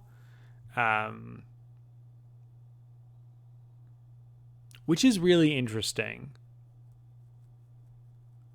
I guess Aaron is essentially saying, look, I'm planning on playing a 5th bird into the grasslands row. So I don't need to move the migrator into the grasslands row.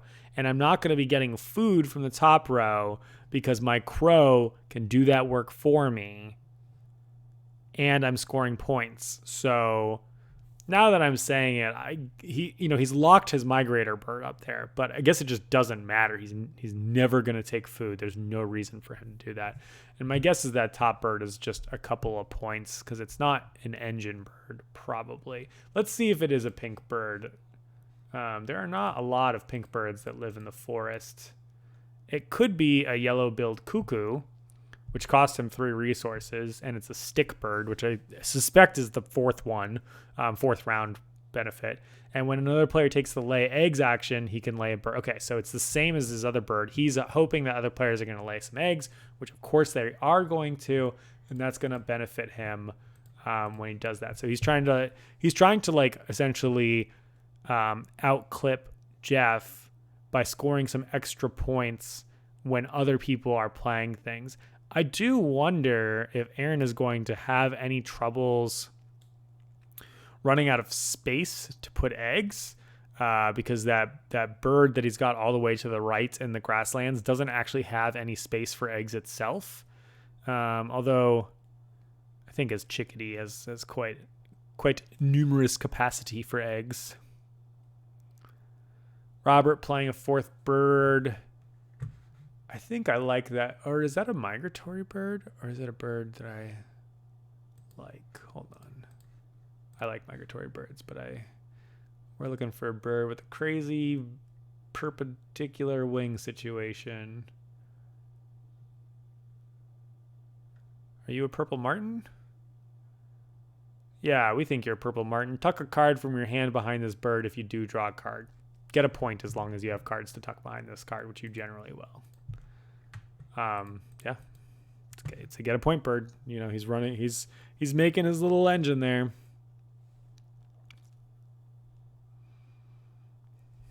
All right, time jump time. Oh no, let's look at what this is. This is probably relevant. Decent brown bird.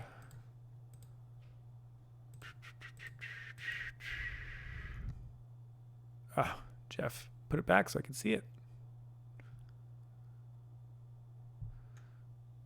Kind of a long-tailed, facing right bird. God, that's not a lot for me to go off of with your hat in the way there, Jeff. Help me out, brother. It's got like a shadow. Honestly, I would think it was a killdeer if it wasn't not a killdeer. It's not a Chihuahua raven. It's not a Franklin. Is it a fish? Nope, it's not. Definitely not a fish crow. But it is facing to the right. It's got a little shadow by its feet. Are you spotted towhee? No, definitely not. Song sparrow? No. Dude, what is that?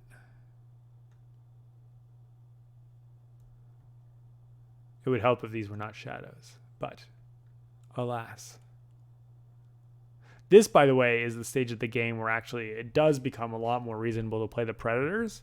The predators tend to have a slightly higher point ratio for what you pay for them. But like I said, their powers are usually, score less than a point on average. So they're not as exciting. I can't figure out what that bird is that Jeff has. It's a right-facing bird with a long tail and then either a shadow or a twig. I guess it could be a chipping sparrow. Doesn't look like a got a big enough belly. Chipping Sparrow says lay an egg. So he'd lay an extra egg. All right, that's my guess for now. And in default, it's always good to guess that a bird scores a point when you run it in this game. That is the default base that we've got here. All right, looks like the kingfish did some king fishing as Brett lays out a bird. Alan is on 4 birds right now. That is tragic. Obviously, he's got time to play more, but man, at the end of this game, in a game where you are doing very well, you might play 12 birds, but I think that's a very food heavy, if you've played 12 birds, that's very, very food heavy. It's probably quite bad to play 12 birds. I think that it is pretty normal to play like 9, 5 in one row, or 4 in one row and then 2 in the other. So like 8, 9 is like a pretty good benchmark to go off of. I like to try to play in the first 3 columns of everything if I have the cards to do it, because you only pay 1 egg to play in the second and third columns. Once you play into that 4th column, you're, as far as I'm concerned, really saying, look, I'm going to be taking this action quite a lot this game, or I have a bonus card that really wants me to have a ton of birds in this habitat or something like that. That much like the second bird, the 4th bird upgrades the action that you're taking to something else special. Oh no, I must cover my co-hosts so that they don't cause distracting visions. Here we go.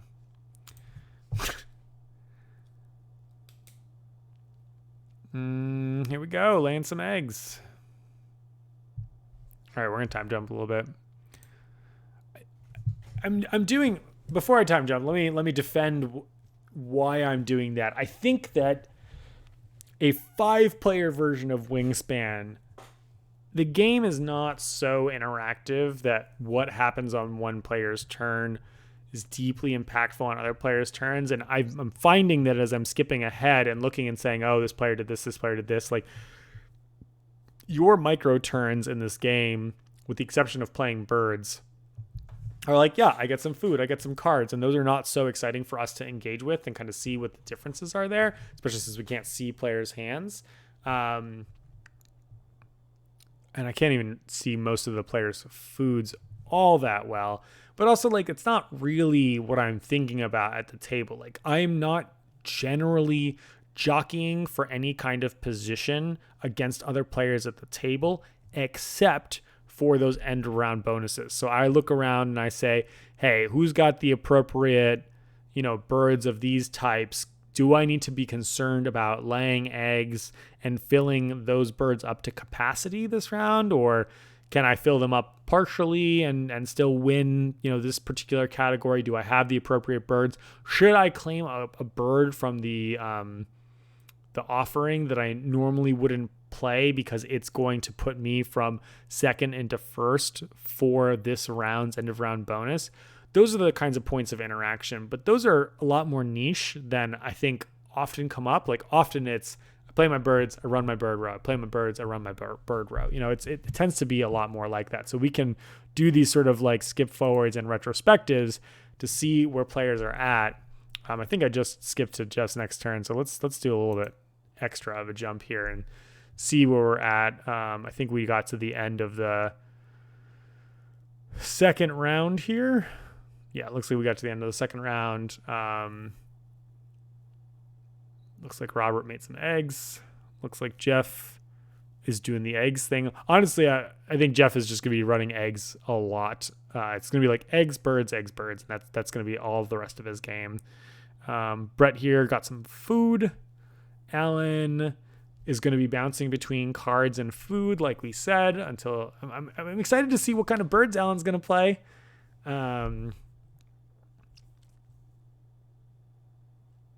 Yeah, and then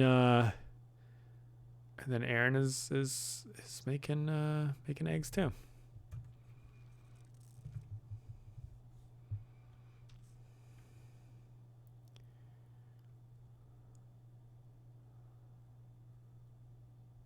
Brett's getting more food. He just did that last round, I think, and he had his vultures. So, I mean, he's sitting on piles of food. I think that he basically knows he's not doing eggs, and he's probably going to sort of collect what he needs. He sees what he needs in the bird feeder. And so he's going to kind of go bird. You know, he's going to, like, at the end of this round, maybe lay some eggs to compete in the end of round thing, but then he's just going to be like playing birds. So he's collecting his food because he probably knows what his game plan is for the remainder of the game. Ooh, we got something. Is that an American Robin? Robin? No, it's not Robin. I don't know what you are, mate. This could be exciting, right? Because Alan's it's just a bird standing on a twig. Those are so hard to find in the forest.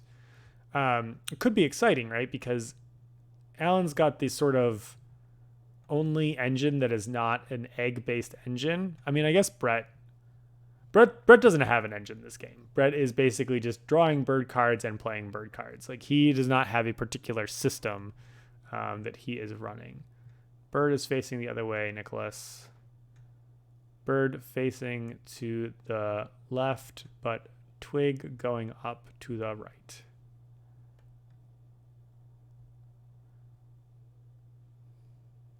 Is it a Baltimore Oriole? Oh, it is a Baltimore Oriole. Okay, so that costs 3 resources. It's worth 9 points. And it's a star. It gives everybody cranberries from the supply when you activate it, which is, you know, fine, whatever. It is really just a point card. So Alan is just really focused on only scoring points, which I super respect. I actually think Alan doesn't have any engine game plan here. So just collecting cards and then playing the big walloping point ones is going to be the way that he, you know, breaks parity here. I'm super curious to see how Alan's score will fare in comparison to the other players. I don't think that he'll catch Aaron and Jeff. I don't know how far he'll be. I have a suspicion that Alan is in third place just because I think Robert's board is pretty weak. He's running the same strategy as Jeff and Aaron, but just a very paltry version of it. But we'll see if just doing eggs is just good. So I could be wrong about that. And then Brett, poor Brett, things just didn't totally come together for him. So I think he's just trying to eke out what he can. All right, let's skip forward another round.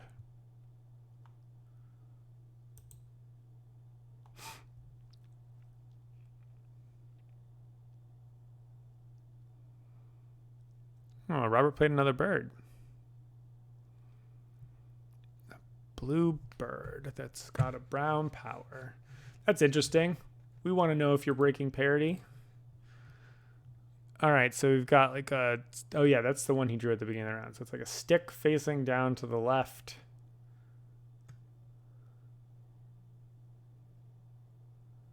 I'm getting better at this, but I say that, and then I didn't find what his bird was.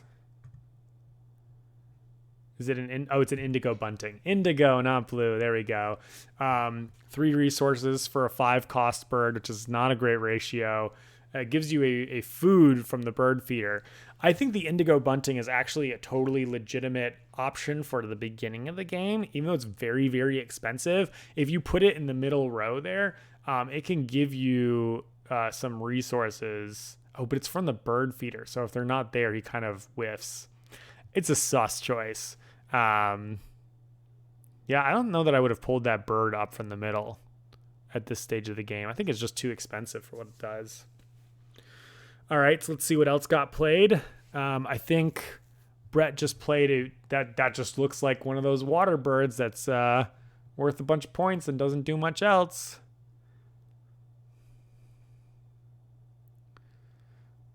And then it looks like Aaron also played some kind of bird. His looks like a little teeny bird. I wonder if that's like a give me a tuck a card under me and I'll lay an egg kind of bird. Those birds can score some points really quickly, right? Tuck a card. It's like the bush tip power. Tuck a card, put an egg on this, and putting those in the right place can really get points fast. It's a pink power bird. It's an American avocet that does the same thing that Aaron's other pink birds are. When people lay eggs, it scores points. It costs 6 points by itself, and it lays some eggs. So he's just trying to get some points there. It does cost 6 resources. Fine end of game bird, which we're very rapidly approaching here. And then let's see if we can figure out what Aaron's brown bird is there. Doop, doop. Kind of facing left, normal bird looking thing. You're a common grackle, maybe? If it is a common grackle, it's exactly what I said, which is tuck a card and put an egg on it. So that could be we're going to say it's a common grackle because that's a pretty exciting option for him. Well, let's see if he tucks a card. Because it's going to, that's score 2 points, right? If you have the cards to put under it, which he should, because he's had this killdeer, but he hasn't had a way of making points in the same way that Jeff has had. So let's actually take a look at what Jeff and Aaron's point scoring clips are right now. Actually, let's do this for all the players. So if Aaron just did eggs for the rest of the game, first of all, he's nearing his egg capacity, so that's not going to work. But let's just pretend that he could. He's going to lay 4 eggs, tuck a card to lay another. So he's laid 5 eggs, but 5 eggs and a card. So 6 points, but down a card. So he scores 6 points and goes down a card. And then he can choose to pay eggs for food or cards. Now, the awkward thing about the killdeer and the crow or raven or whatever they are, the corvid, is that at this stage of the game, or as you're kind of rounding the corner, you suddenly start wanting to not use those powers because you're paying a victory point for something that you're not going to end up using maybe. So that is a little bit awkward, depending on what cards he has in his hand, if he wants to be playing them or not. Because, any bird that he wants to play has to beat scoring, 6 points? Has to beat scoring 6 points, which is like not a lot of birds. I said the scores are from 1 to 9. The thing, of course, is that he has to hit an egg cap as well. So that might be something that's really getting in Aaron's way. Looking over at Jeff's side, he's got the same kind of egg cap issue. I can't, quite see how much everything has, but I assume he's pretty much reaching his limit as well.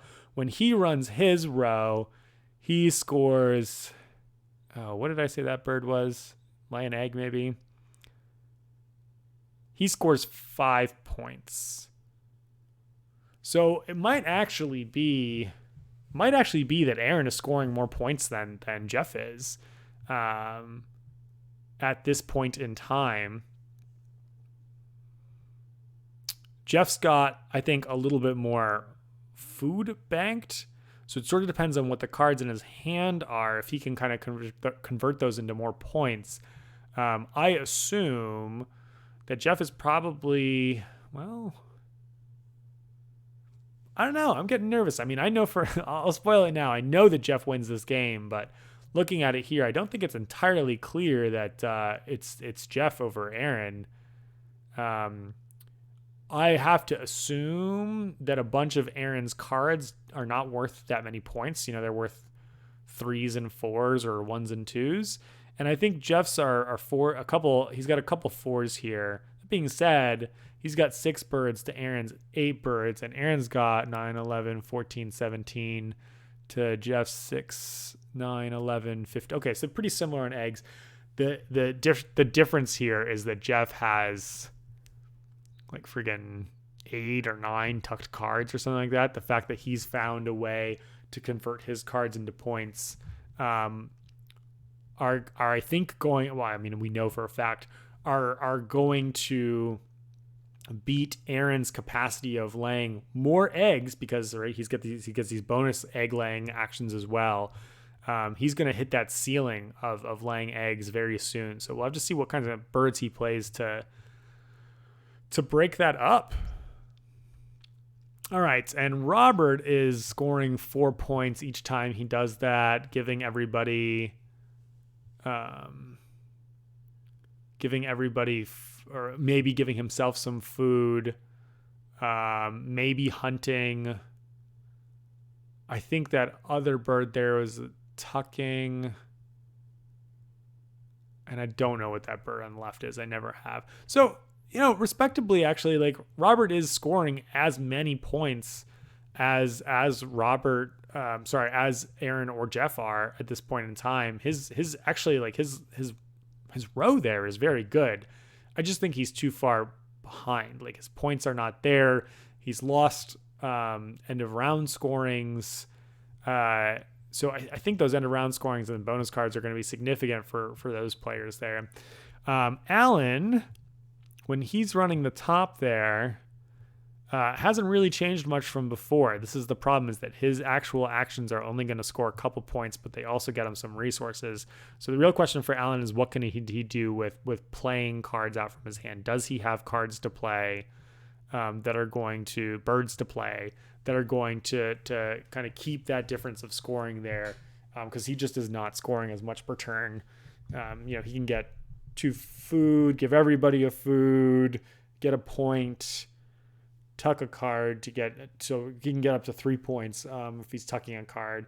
And he's got a couple cards in hand, so he's probably got some leeway there. But he wants to, like I said, he wants to play cards. So that is the problem, as we said before, with the forest strategy. That's like a green heron or something that Jeff just played.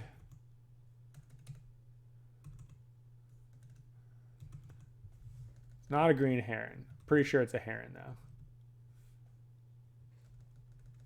Well, it helps if I don't have my filters on, yeah? Let's try it again. Heron. It is a green heron. I'm the smartest. All right.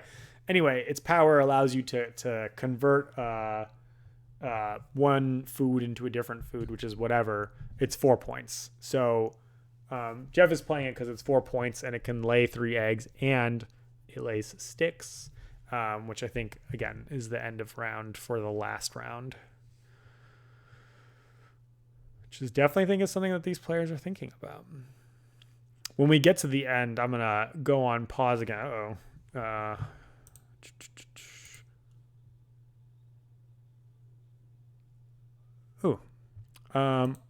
signal's gone up for me to go play some board games. So I'm going to pause and I'll come back later. I'm also going to check the end game scoring so I can be a little bit prepared for that. Ciao. Okay, we're back. We just played a game of Targi.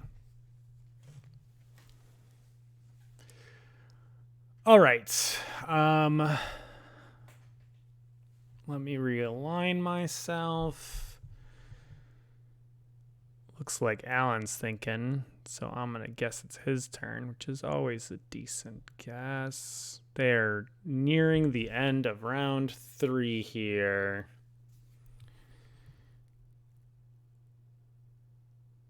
Yeah, awesome. Okay. Nearing the end of round 3 here. Just getting stuff. Oh no, he's just reorganizing his stuff.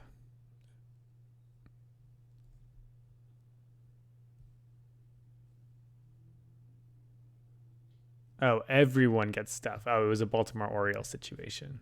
Every time I say Baltimore Oriole, it cracks me up because the baseball team, which I don't care about, but I don't associate saying Baltimore Oriole. I guess because the name of the bird is also the name of the team. There are no, Carolina Panthers. Is that a thing? Yeah, I know my sports. I'm great at stuff. All right, I think this is we can go for another little look-see here. Well, all I did was jump over to Robert's turn. like Jeff and Brett are just like having their own social conversation while this is going on.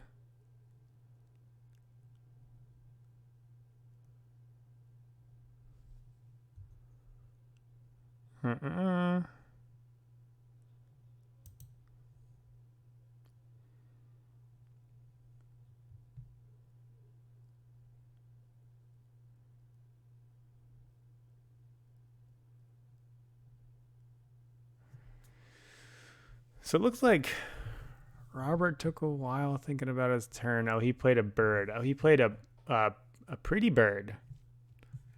Probably a pricey bird. Here, brown water bird. That looks pretty distinct.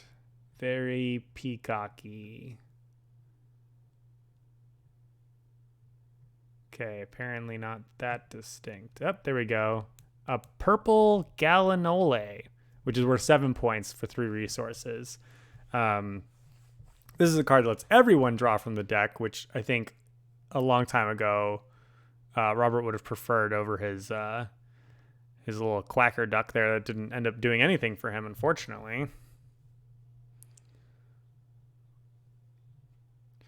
And it looks like Aaron played a goose. Is that a Canada goose? Goose. It is! That's a pretty feeble little guy. He's only worth 3 points, but he is a pebble goose with a lot of space for eggs. He got 5 space for eggs on him, which is why Aaron would want to play that card. That makes a lot of sense to me. And then Jeff thought for a while and made some eggs and drew some cards. Looks like he's looking for options for how he's going to want to finish the game here, which makes plenty of sense. He has a comical amount of cranberries, which are just going to be converted at a 2-to-1 ratio into whatever he pleases.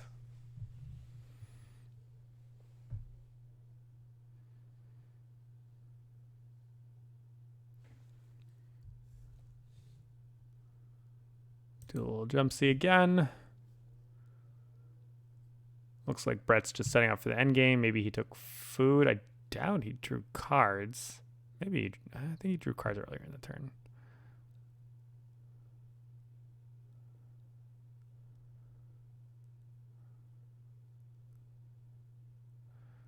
Alan has a hilarious stack of wheat on his little chirpy guy at this point in time.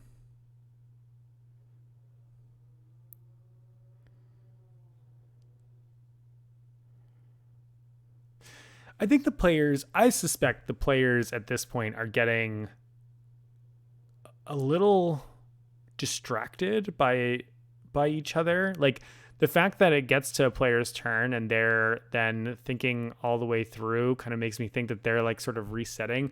It is always tighter at the end of the round because you're going to sit there and count how many, what we just saw Aaron pointing at Robert and asking him a question. They're going to sit there and count how many eggs do you have of like such and such and such type, right? But if he's making eggs, he's definitely going to like make them. I guess he's deciding because he can pay eggs, so he's deciding if he's going to pay them. But you could just pay him off of birds that don't have things that matter, I think. Yeah, it's or maybe he's trying to figure out how he can win and then also start putting eggs on stick places. But he's gonna have plenty of time next turn. I appreciate the deliberation that the players are going through here.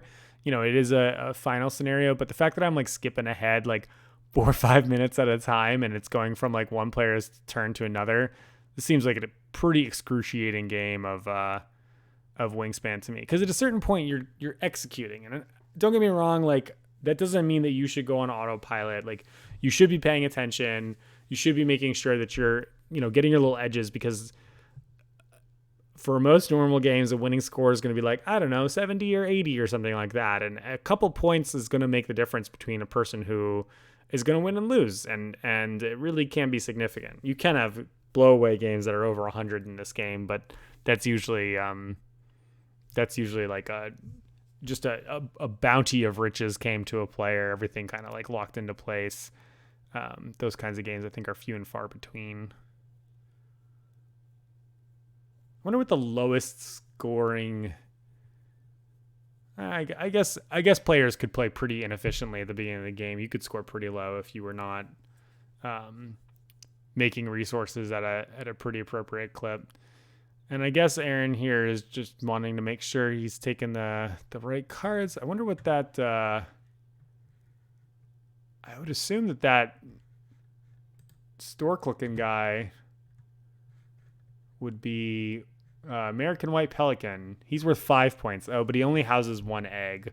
So I think Aaron really needs birds that can house eggs because he wants to continue to just make, 4 or 5 eggs a clip and tuck cards under the grackle or whatever that thing is called.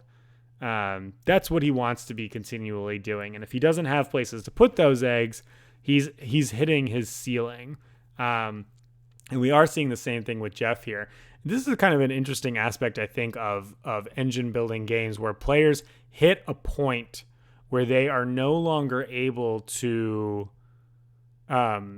essentially access their engine. It means that like maybe they've sort of like peaked a little bit too early. And I don't know that that's necessarily like Jeff or Aaron made a strategic misstep in this game. It's actually, I think, more a reflection of how powerful the cards are that I keep harping on, that it allows them to sort of have this like full build out with all of these eggs. Because, if you look at Robert's board, who went on a similar strategy to them, he has lots of eggs that he needs to lay. So his fourth round of the game here is probably going to be like play a bird, eggs. And that's pretty common, is that players, I think, in the fourth round are just going to sit there laying eggs repeatedly. And once they've done that, the games, they're just going through and collecting points. It's the most efficient thing you could do at the end of the game. If, however, you're a player who has kind of hit your ceiling, like Jeff and Aaron, then what they're doing in the final round is they might have to like jockey for playing a bird. Are they going to play 1 bird? It's going to house enough stuff. Are they going to play 2 birds? They're going to focus on playing, and you're paying eggs to play those birds as well. So the difficulty, I think, in the final round is just making sure you're kind of sequencing that appropriately, especially in like Aaron's case, right? Where he's like probably making 2 extra eggs being laid over the round with the other players. And we see that Jeff's sort of, I think, like long-term pebbles. I think he was looking at that from the beginning. He's also got a couple starbirds, which are obviously really going to pay out here. Put him at the top of the group there. I did not realize that Aaron did not do anything in Pebble Land. That is going to hurt him. That I think is like a 5-point gap in the third round. Maybe it's actually 6, I think. That's a pretty significant swing for Jeff. And I think that going into the sticks round, I think it's sticks round, maybe it's pebbles too, is going to also really benefit the fact that he picked up those starbirds, the wild birds. That kingfisher is pretty respectable. Morning Dove here is a card. I recognize that card because I think it's a really interesting card. I think it's worth like 0 or 1 point, which is not something you generally want to be playing in the final lap of the game. That being said, it lays an egg when you go through it, and I think it can hold up to 6 eggs itself, which is the real reason why Jeff is playing it. It basically says on it, hey, you're welcome to keep running your engine. We were just talking about him hitting his ceiling, and that's going to essentially extend his ability to continue to lay eggs. Looks like he's down to holding just the 1 card in hand. Oh, so that he drew that Morning Dove off the top of the deck then with the Franklin's Gull. Not the dreamiest draw, but also certainly not the worst one. You want to be drawing the big turkeys that score a lot of points, but you also can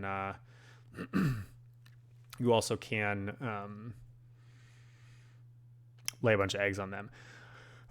Brett here went ahead and claimed a bird from the offer that is, I forget exactly what it is, but those little fat guys with white at the bottom are always like the 8-9 point birds. They're just these cute little dudes who score a bunch of points. And as we know, Brett's game plan here is essentially just to play out some birds to score some points. We see that he's got a nice eagle in there too. I don't know if he's got the right food for that, so he might have to pay for some pretty inefficiently, but he's sitting on 9 food, so I wouldn't be surprised if his next 4 plays are bird. Alan here is still sitting on 5 birds, which cracks me up. This is not a stage of the game where I'd be thinking about this. here's the other thing, right? The players are like asking, I think they're asking Jeff how many cards he has tucked there to get a sense of like where they're at. That doesn't change your strategy. I guess if you know you're losing, you can like Hail Mary something, but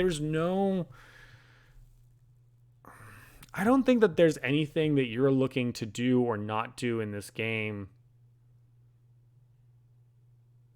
Maybe there's like a little edge, right? Where it's like, oh, do I give everybody this food? Well, it will give me an extra point if I have this food instead of that food.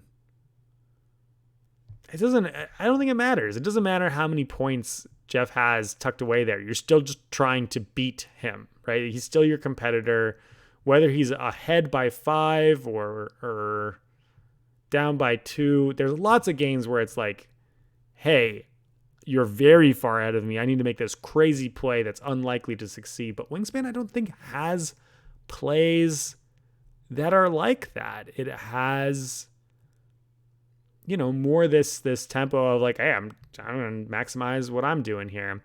Alan plays out one of those bonus card birds that Robert did at the beginning of the game. And, we see kind of the sandwich here. The danger of drawing this right now is like he might be looking at those 2 cards and not able to meet either of the conditions, and there's just nothing he can do about it. But there's a pretty good chance that you'll be able to meet one of the conditions on the lower end of one of the cards. So a lot of times you can read those draw 2 bonus cards birds as being worth an additional 3 points, 2 points. Every once in a while you hit a total dud, and every once in a while you hit like, oh, I have that perfectly. And, if Alan, I can't see how many, he doesn't have many bird cards in hand. Now, if you have a grip of bird cards, it can give you a little bit more direction about what you're trying to play. The curious thing about the bonus cards, though, a lot of times it's like, oh, if I play this bird, I'll meet this bonus objective. It's 2 or 3 points. That's literally the difference between playing one bird and another. There's plenty of birds that are just in that scope of 2 to 3 points themselves. So bonus cards are really, there's a couple that make a big difference, but I think largely they're a much smaller portion of the game than just kind of looking at your things and saying, play the best stuff. Playing the best stuff is just great.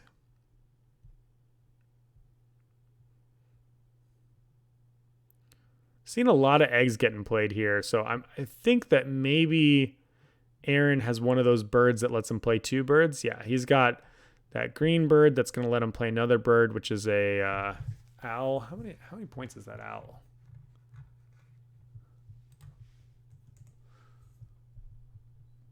I guess it's not called an owl.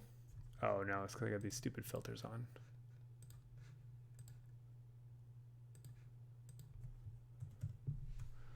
All right. You are a spotted owl, which is 5 points and the bonus card. So using what I just said, it's probably 7 points plus the little guy that lets you play another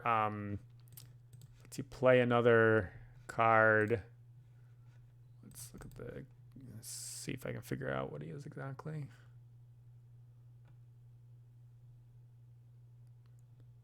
He's the red-eyed vireo. Oh, that's really good. So it's 3 points. Usually those guys are like 1 or 2 points. He can only hold 2 eggs, which is normally not a thing I would care about, but Aaron cares about. Mostly because like usually I'm just scraping my egg limit by the end of the game. It's not often that I'm as concerned about it as Aaron is. But it is worth noting that he paid 4 victory points for these 8 plus question mark victory points. So really that turn was 4 victory points plus the bonus card and the fact that he's expanding the space of his nesting area. So good, definitely very good. And the red-eyed vireo also is a star, which is putting him in contention for that final round scoring. Definitely very significant. But it is important to recognize that paying the 4 eggs to play those 2 birds is a notable cost. What's he got for egg space? 1, 2, 3, 4, 5, 6, 7, 8, 9, 10. It's a little tough to tell, but I'd say like 10-ish, 11-ish maybe. So he's got like 2 rounds of making eggs. So he's almost certainly going to end up playing another bird down in the water area there. And it does make sense, by the way, for him to, if he's planning on doing the top row and the water row there, for him to play the top row before he plays the water row, because the water row, remember, is going to pay Jeff's kingfisher a fish, which may or may not matter. Jeff has 4 food, but he might need it. It's possible. Unlikely, but possible. The most any bird costs is 3 resources. So when Jeff gets up to 6 by, running his center row twice, he can play anything anyway. So, but there's a chance that it would matter, right? That he would want to play whatever bird beforehand. So why not get yourself a little edge there? Because it doesn't matter to Aaron when he's playing the birds or not playing the birds, if he is going to play one in that bottom row there. Robert draw cards? Oh no. Drawing cards is usually pretty rough in the last round. It's not exactly, he must not have the space to just run eggs all 5 times, because it doesn't look like he has a lot of eggs. So I would just anticipate that he would just be like running his system. Maybe he needs cards to throw underneath his bird? Something like that.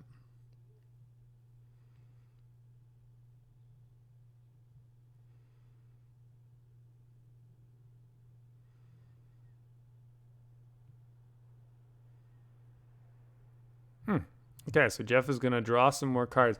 This is an interesting part of the game where, like, do I pay a point to draw 2 cards? Jeff's actually managed to use his cards, right? He's constantly tucking them.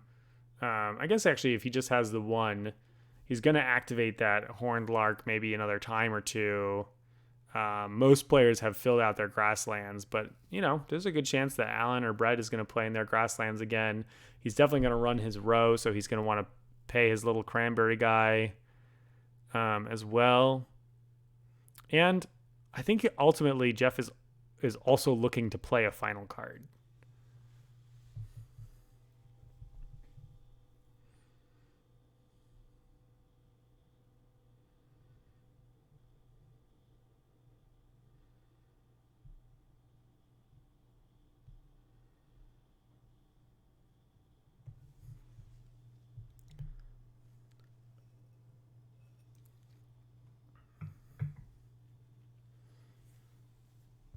My underdog hero is definitely Brett. I feel like he's seemed to keep on a pretty happy face throughout the game, despite I think having a pretty rough start. And I appreciate that he, said, all right, I'm going to collect some resources and just play a bunch of birds at the end and see where that gets me. I think that is a pretty respectable way to close out. And you see that he's also playing one of these double bird situations. That I think makes a ton of sense, right? Like those are the kinds of birds that allow him to score extra points with that huge pile of resources that he has. Let me see if I can get an exact count. Is that a house run? Nope. That's a Savannah Sparrow. So, one thing to point out with the Savannah Sparrow, costs him a resource and he gets 2 points. Fine. But he also pays an extra 2 eggs to play that second bird. So it doesn't functionally add very much. However, it is a pebble bird. So that might help the end game thing there. But yeah, definitely not the most exciting. And I think that other card is actually a Northern Flicker, which is a 2-point card that lets him gain a bunch of worms from the feeder, which is what he just got. So not a very exciting play, right? He gained 4 points, paid 3 eggs to do it. Gives him a pebble bird, gives him some extra capacity, makes it so that now he is making 4 eggs per turn instead of 3 eggs per turn. But, you know, on paper, that was a 1-point play. And most people in these rounds are looking to make, you know, 3, 4, or 5-point plays, finishing out their birds. Ellen's going to run that top row there.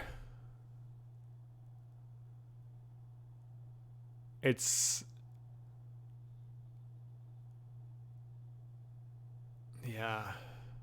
I wonder what he's got for food. I can't quite see his resources. But yeah, I mean, when he's running his top row there, he is scoring 3 points still, you know, and getting some food. And the 3 points is, it's better than him running his middle row, but it is worse than what the egg players are doing at this stage of the game. So hopefully he's going to be able to turn that food immediately into some points by having played some expensive birds. But he's run that, you know, since he got the casher bird, he's run food 5 times. So he's gained 10 food since that casher bird. And I think just hasn't been able to leverage it too extensively. Here we go, with Aaron just piling on some eggs. I think Robert is also going to pile on some eggs.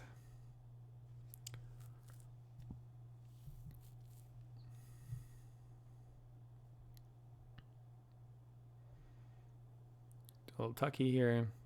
See, like, this is what I'm talking about with the, like, just players being very cautious. Like, if I'm at this stage of the game, I don't look at my hand. I already have a stack of the 4 birds that I'm looking to murder that are all the way in the back of my hand. So I just pluck a card out of the back and slide it under. And again, I respect the meticulous nature of what the players are doing. You don't want to make a mistake. You don't want to kick yourself. But this is the kind of habits that I think do differentiate competitive play from casual play. Which I guess I'm really playing both sides of this argument here, because I do want to like value deliberate, intentional play, especially in these contexts. But at a certain point, it's just as slow. It's just slow as all. I definitely think that, like, I'm not the fastest player in the world. I'm a lurching player, which what I mean by that is that I tend to go really quickly until I need to stop and think, and then I go very slowly. I think I mentioned that actually in the Dominant Species Marine game. You definitely saw it if you watched that video, where I go through these kind of like lurches where I've like planned the things and then it's like execute a few actions. While I think that it is valuable to be updating yourself every turn, making sure like this and that, I also think that players are liable to send themselves kind of down the wrong trains of thought, get themselves distracted, get themselves confused, and more than anything else, make them mentally exhausted. Like there is a value in saying, okay, this is what my next few turns are going to look like.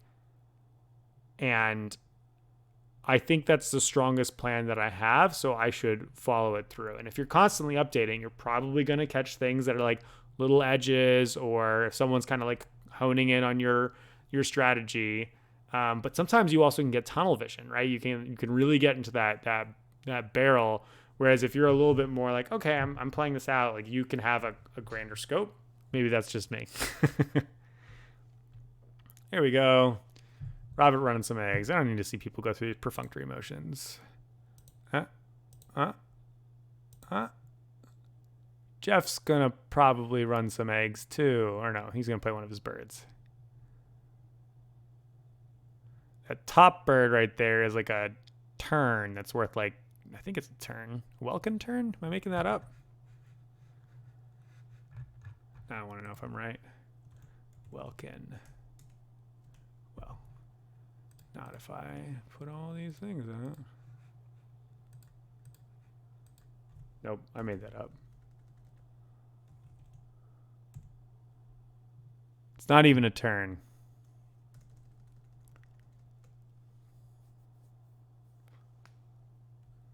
But it is a bird or a water card, right?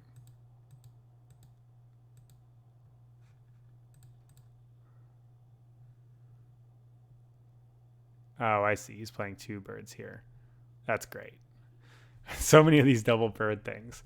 And people hold on to them, right? And they don't end up playing them earlier because often the second acquiring the resources to play. Oh, it is a turn. It's a Forster's turn. I was right. It's by the way, a star.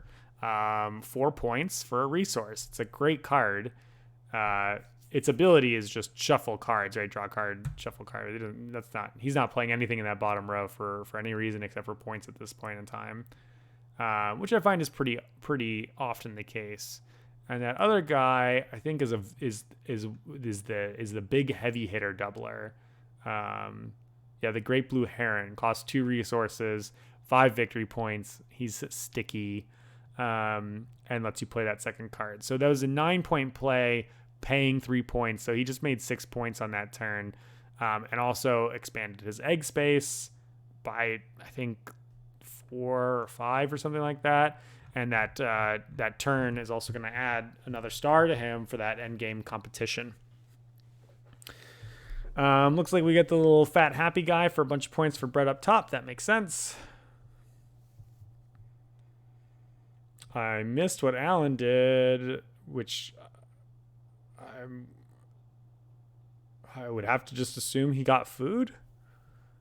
He already played. He didn't play oh no, he laid eggs. He laid eggs, which is 3 points, right? Because I'm sure he spent a food to do that. Ugh. This is such a bummer, man. Yeah, because his bush tit's full up of eggs, so it's not as good to put cards into that anymore. That is not a good signal. I think Alan might be dropping to last place. Just things did not come together with this plan. I do really wonder what his game would have looked like if you put a bush tit in the bottom row. My favorite strategy in this game is to throw a bunch of birds in the bottom row that ask you to tuck cards. So you're just drawing cards and tucking cards. It's pretty funny, I think. It does suffer usually for food, and it's often not as good as the egg strategies are. But it can be. It's pretty viable, and when it all comes together, it's just an absolutely hilarious way to win, where it's like, yeah, I've got like, a normal amount of points in birds. I've got like 10 eggs to your 30 eggs, but I do have 40 cards underneath these stacks right here, and the comical nature of them like coming taller and taller just cracks me up.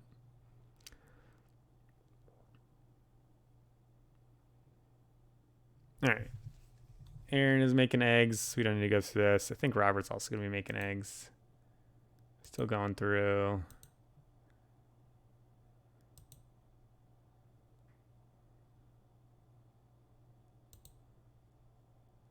No eggs? Oh, yeah, for sure. Jeff's making eggs. Brett's playing a puffin. Oh, he's so cute. The puffin's really, really good. It's 8 points and gives you a bonus card. That's one of the spicier end game things you can play. It's a pain in the butt to play though, because it's 3 fishes. So looks like Brett's giant stack of resources has gone away.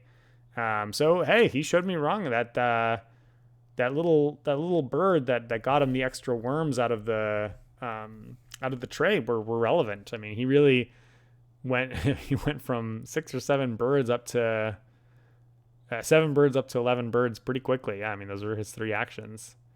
And then it looks like he drew cards this turn. Maybe he drew at the beginning. Oh right, he drew at the beginning because he took the big boy. He looks tired now though. Alan just laid eggs again. Oof. I wonder if it's the best he can do or if he's sort of like given up.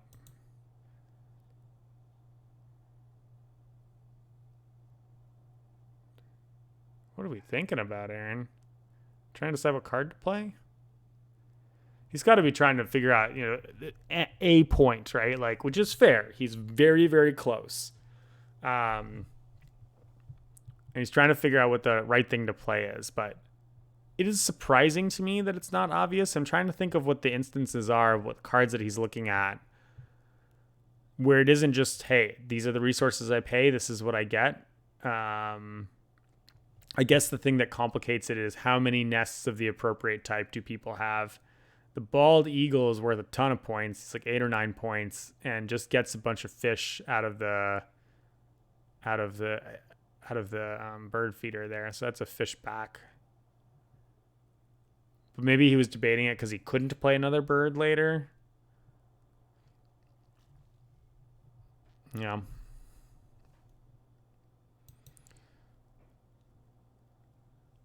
Robert played a bird. Jeff running the eggs. He seems cheery. Maybe Jeff is just cheery. I think Jeff is just cheery.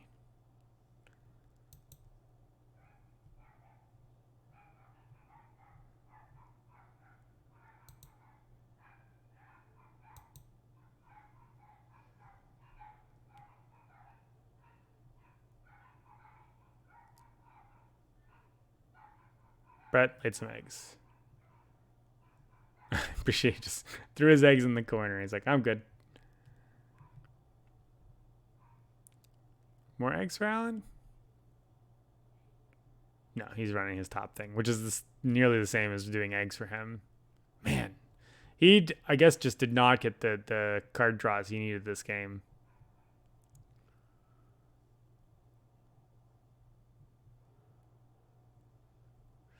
Looks like Aaron's got space still, so I'm sure he's going to run his... Ah, no, he's playing a big bird.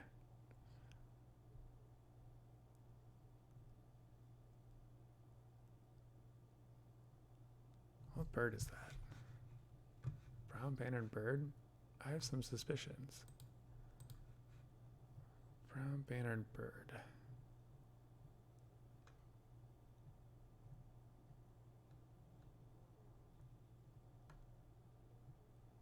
It's an osprey. 5 points. We paid 1, so it's 4 points. This is his last action? 8, 7, 6, 5?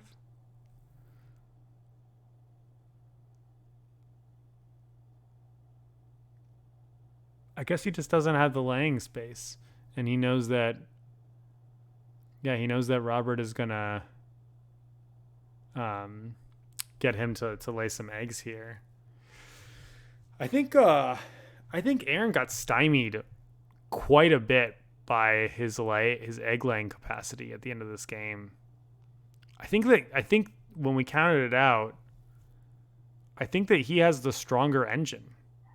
But Jeff set it up in such a way that he said, hey, my engine's already ridiculously good just from having Franklin's Gull, and I'll get some resources, some food from this guy and this guy. So he kind of had some incidentals there. Aaron had a lot more of this, like, get a bunch of eggs, lay a bunch of eggs. Those, like, 2 pink guys that lay eggs, I think, are generally very good. But because Aaron wants to be taking the lay eggs action, where he can be scoring 4, 5, 6 points per turn. I mean, it's not like an osprey that scores 4 points, right? 5 minus the 1 that he paid for the egg is that big of a deal. But that gap does matter, and Aaron again is at the bottom there. So he really just focused on his engine, but the birds did not match the icons. And Jeff said, hey, he drew a bazillion cards off of his Franklin's Gull, got that guy down first. He prioritized grabbing those stars. He played them when he had them. Like, we know how important that is. And I'm going to go ahead and go on a quick pause here and then open it up again because I can't hear them. So I'm going to see if I can figure out what the scores are. And we'll wrap up. 1 second. All right. We're back. We're good. We're probably not going to watch them go all the way through. I had a hard time hearing the details of the scoring in the audio that was there. So I couldn't tell you like what their bonus cards scores were. I'm just going to tell you their final scores. So Alan here is counting up. Every player counts up their own score and everyone else kind of checks, which I thought is a kind of clever way. Alan's going to end at 75, which is going to end up putting him in 4th place. Aaron is going to end at 91 for 2nd place, Robert 77 for 3rd, Jeff 95 for 1st, and then Brett is going to have 64, I think, for last place. And so all of those, I think, play out pretty roughly like what we expected. It's a little bit of a shame that Alan and Brett with non-egg based strategies end up in 4th and 5th place. I think it just really kind of brings home the point that like laying eggs, at least in the base game, is just so important. It's hard to get away with strategies that don't use that pretty heavily. That's not to say that they don't exist, they do, but it's definitely going to be kind of the favored in the game. The gap between Aaron and Jeff is pretty small, 91 and 95. First of all, pretty high scoring game, not crazy high, but pretty high scoring. And that makes sense. Both of them had really powerful cards to start off, built really nice engines. I think that Aaron commented on it a couple times. I think that he built the stronger engine. I think in the first turn, he played a very, very tight round where he kind of was like laying out his things in quite clever ways. But the problem that he has is he scored 0 points in the last 2 rounds of the game for end of round scoring. And Jeff, meanwhile, scored 13 points in end of round scoring, and he never scored 0, right? He was never in last place on any of those. That really is a reflection of the fact that he prioritized birds with the appropriate nests, or more accurately, prioritized birds with stars on them. It might just be that he got lucky and drew into them, right? And Aaron maybe didn't. I don't know what cards Aaron passed up in favor of the cards that he played. I do think that he seemed a little over egg saturated by the end of the game. And so I can't help but wonder if one of those, birds that laid eggs in between turns, like that guy that has the use slot on him in the 4th slot of the grasslands, he's worth 3 points, -2 for the what he played to put them into play. And doesn't have any egg capacity himself. So it definitely made some eggs, but like I can't help but wonder if there was a different bird going in the grasslands there that would have been better off for Aaron. They gave him a little bit more space there. I mean, if he manages to just scooch up a little bit more on that competitive track, the fact that Jeff was able to get away with 1st place in the 3rd and 4th rounds, pretty gnarly, and clearly made the difference there. I didn't, like I said, I didn't hear the bonus cards. I don't suspect that that those made a big difference for Jeff or Aaron. I think that they probably scored quite similarly, which is often the case with folks that have just kind of the one bonus card. And their boards are full up, so there's a decent chance that they build something kind of for that. Brett's coming in last place, not, I think, a huge surprise given just how hard it was for him to get his game off the ground at the beginning. He made his game plan to at least win that very first round, but then he just spent so many actions drawing a card, while other players were doing really powerful things. And so I liked his end of the game where he's like playing all these fat birds out and getting a bunch of points that way. I honestly wouldn't be surprised if it was basically half of his score was what he did in the final round. But his beginning and mid game was just too weak. Robert, I think, had a really, really hard start to this game, and he pulled together a decent egg strategy there, and he comes in 3rd for it. But like I said, in a game where you are looking to win 1st place, just doing a weaker version of the other player's strategy is a guaranteed loss. That being said, I'm sure he would have still lost anyway. Like Aaron and Jeff were just too far ahead to make the difference there. And then let's wrap up with talking about Jeff. I mean, his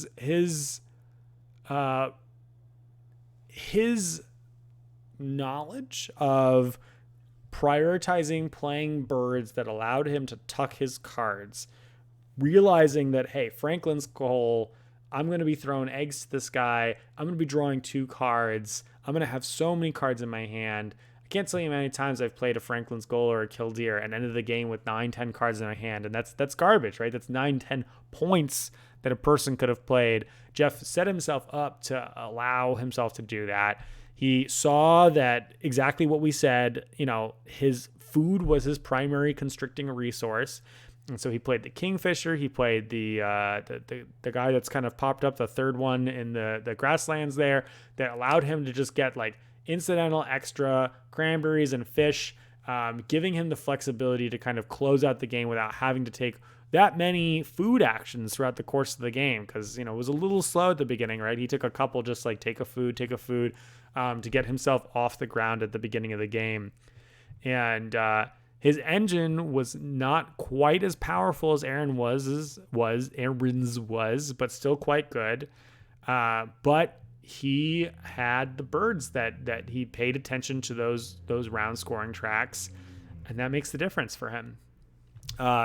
So this was fun. I enjoyed actually the kind of like skipping ahead a little bit. I'm sure we missed some of the nuance and details, but I think that we hit the primary points of this game, the primary like key deciding factors.